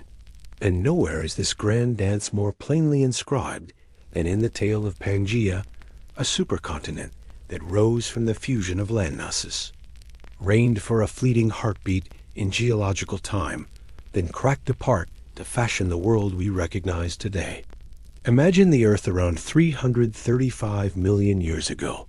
All dry land joined in a single embrace, rings of shallow seas encircling its edges, and one vast ocean Pangea surrounding its outer shores. In that moment, there was no Atlantic dividing new and old worlds, no Indian Ocean bridging Asia and Africa. Instead, rivers drained into inland basins, coal forests sprawled at the equator, and glaciers glinted at polar capes. It was both a world of extremes and a world of unity. From the heart of its deserts to the margins of its mangroves, life knew a single address, and the winds carried pollen from what are now Texas to Tasmania without crossing salt water. For roughly 100 million years, Pangea stood as the stage for Earth's most dramatic acts: the rise of giant amphibians, the reign of mammal-like reptiles, the first tentative steps of dinosaurs, and the flowering of seed plants that would shape future forests. Volcanoes rumbled beneath its crust, forging mountain ranges that would later be carved by glaciers. Coal swamps thrived in equatorial lowlands, laying down seams that would one day fuel human industry. The air carried echoes of sweeping extinctions, the great Permian-Triassic crisis that wiped out nearly all life, and the Triassic upheavals that cleared the way for dinosaurs to dominate. Yet Pangea itself was never permanent. Deep beneath the basalt flows and folded mountains, the mantle's heat and currents churned. Tectonic forces tugged at seams where the crust had thinned, forging rifts that split the supercontinent like cracked clay.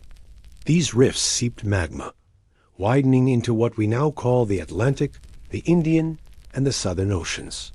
Studying magnetic stripes in the seafloor, we measure how Africa drifted west, how India raced north toward Asia, and how Antarctica and Australia spun into polar isolation. In each of today's continents, rock formations, mountain folds, and fossilized forests bear witness to that great breakup. Coal seams that powered steam engines in Britain match those in Appalachian mines, and in China, see Yunnan. Glossopteris leaves in South Africa echo those in Argentina's coal basins. Brachiopods and trilobites in Australia's western shelves mirror the Permian faunas of Brazil. Seafloor spreading patterns record continents marching apart at a pace no human eye can see mere centimeters per year, yet over tens of millions of years enough to reshape the globe. Through these shifts, Earth's face was remade. Climate belts migrated as land moved. Monsoons rearranged their rhythms. Deserts blossomed and disappeared. Oceans gained new gateways and choked old ones. Tropical reefs, once common at what is now Texas's latitude, now lie exposed beneath deserts in the American Southwest. Ice sheets that scraped through India's Deccan traps have left only striated rock and glacial till for geologists to puzzle over. The islands of Indonesia sit atop a collision zone that began when Australia drifted north from Antarctica. In every mountain range, every river delta, every shelf of ocean crust, we glimpse Pangea's legacy. But Pangea itself was merely one chapter in Earth's endless saga. Before it, the planet hosted Rodinia, 1 billion years ago, and even older supercontinents like Columbia and Kennerland. Each assembled and fragmented in its turn, driving waves of evolution and extinction. Life learned to adapt to shifting terrains, evolving new body plans, colonizing land, conquering air and sea. After Pangea's collapse, the continents formed new configurations. Laurasia in the north, Gondwana in the south, setting the stage for the dinosaurs' triumph and the rise of mammals. In our own era, the continents continue their drift, and one day, perhaps in the far future, they will reunite in a new supercontinent, Amasya, Nova Pangea, or another yet to be named. Amid this ceaseless motion, humanity occupies but a flicker. Yet in these brief moments, we have looked back through time, deciphered the language of rocks, tracked the migrations of ancient forests, and unlocked the chemistry of vanished oceans. We have begun to understand the forces that shape our world, from the molten heart of Earth to the winds that cross its surface. We mine coal seams laid down before dinosaurs roamed. We drill wells into basins that once were floodplains deep under a united land. We sail ships across seas born of Pangea's fracture. Our cities rest on sediments that once hosted vast wetlands filled with amphibian giants. This knowledge carries both wonder and responsibility. Planetary change unfolds on timescales beyond any human generation. Yet we wield power through burning fossil fuels, damming rivers, clearing forests that can set climates spinning into new extremes within decades. The same carbon locked away in Carboniferous peat became gas and oil. Its release now warms the planet faster than any ancient volcanic pulse. As we navigate the Anthropocene, we must draw lessons from Pangea's tale about thresholds that, once crossed, create feedbacks hard to reverse, about mass extinctions that, once begun, take millions of years to recover from, and about the resilience and fragility of life confronting rapid change. Pangea's story reminds us that Earth is a dynamic, living planet. Mountains will erode and seas will shift. Climates will oscillate between warmth and cold. New life will evolve to fill niches old forms vacate. And in the distant future, human artifacts may lie buried in sediments that will one day witness another assembly of continents. The page of geological time will turn once more, indifferent to individual destinies, yet guided by the same forces that have sculpted mountains, carved coastlines, and nurtured living pages upon its boundless surface. So when we stand on a mountaintop, gaze across a forested valley, or peer down a canyon carved by rivers that began as rifts in Pangea, let us remember that we walk in the footsteps of continents in motion. Let us honor the coal seams for their ancient forests, the fossils for their lessons in survival and loss, the folded rocks for their epic collisions, and the meandering seas for their vital currents. In doing so, we acknowledge that our own story is part of a far grander chronicle and unwritten tome stretching back billions of years, conformed to ages yet to come. Here, at the close of Pangea's chapter, we reflect on the timelessness of Earth's narrative. The planet has seen supercontinents form and break, climates swing from icehouse to greenhouse, creatures rise to dominance and vanish from the fossil record. Yet life endures, adapting to new configurations of land and sea, forging novel ecosystems, and, in our own case, shaping the world with our ingenuity and our mistakes. As we gaze at the night sky and ponder our place in the universe, let us also heed the legacy in the rocks beneath our feet, a legacy of unity and separation, of fiery beginnings and icy ends, of countless generations written in stone. That legacy is our inheritance, our challenge, and our inspiration to steward this remarkable planet well, so that the story of life may continue, turning new pages in the eternal book of Earth's timeless journey. As our journey through deep time draws to a close, we stand once more on familiar ground, framed by the knowledge that today's continents, climates, and creatures are all heirs to Earth's grand choreography of assembly and breakup. From the single landmass of Pangea, wired together by mountain belts and surrounded by the vast Panthalassa, we witnessed the birth of environments so extreme, dazzling deserts at the core, monsoonal forests at the edges, rich swamps that forge coal and oceans teeming with reefs and giant swimmers. We met the titans of land and sea, saber-toothed gorgonopsians stalking sprawling floodplains, lantern-eyed ichthyosaurs hunting in anoxic basins, lumbering parasaurs crunching ferns, and seed ferns carpeting carboniferous wetlands. We felt the furnace of flood basalts that drove mass extinctions, the icy scars of glaciers that carved ancient shorelines, and the dance of tectonic rifts that pried continents apart to shape the Atlantic, Indian, and Southern oceans we now traverse. Yet Pangea's story is only a single chapter in Earth's epic. Supercontinents have formed and vanished before, and will rise again long after our time. The rock record beneath our feet, coal seams, folded ranges, fossil corridors across oceans, offers proof of these cycles. Matching mountain chains, shared fossils, and seafloor stripes confirm that the lands we call home were once inseparable. In those stones lie lessons about resilience and fragility, about thresholds of climate change that life struggled to cross, and about the endless drive of evolution to fill every niche left behind. As we reflect on this deep and mysterious past, we remember that Earth remains alive with those same forces, tectonic, volcanic, atmospheric, that sculpted Pangea. Today's challenges echo ancient trials: greenhouse warming, ocean acidification, habitat loss.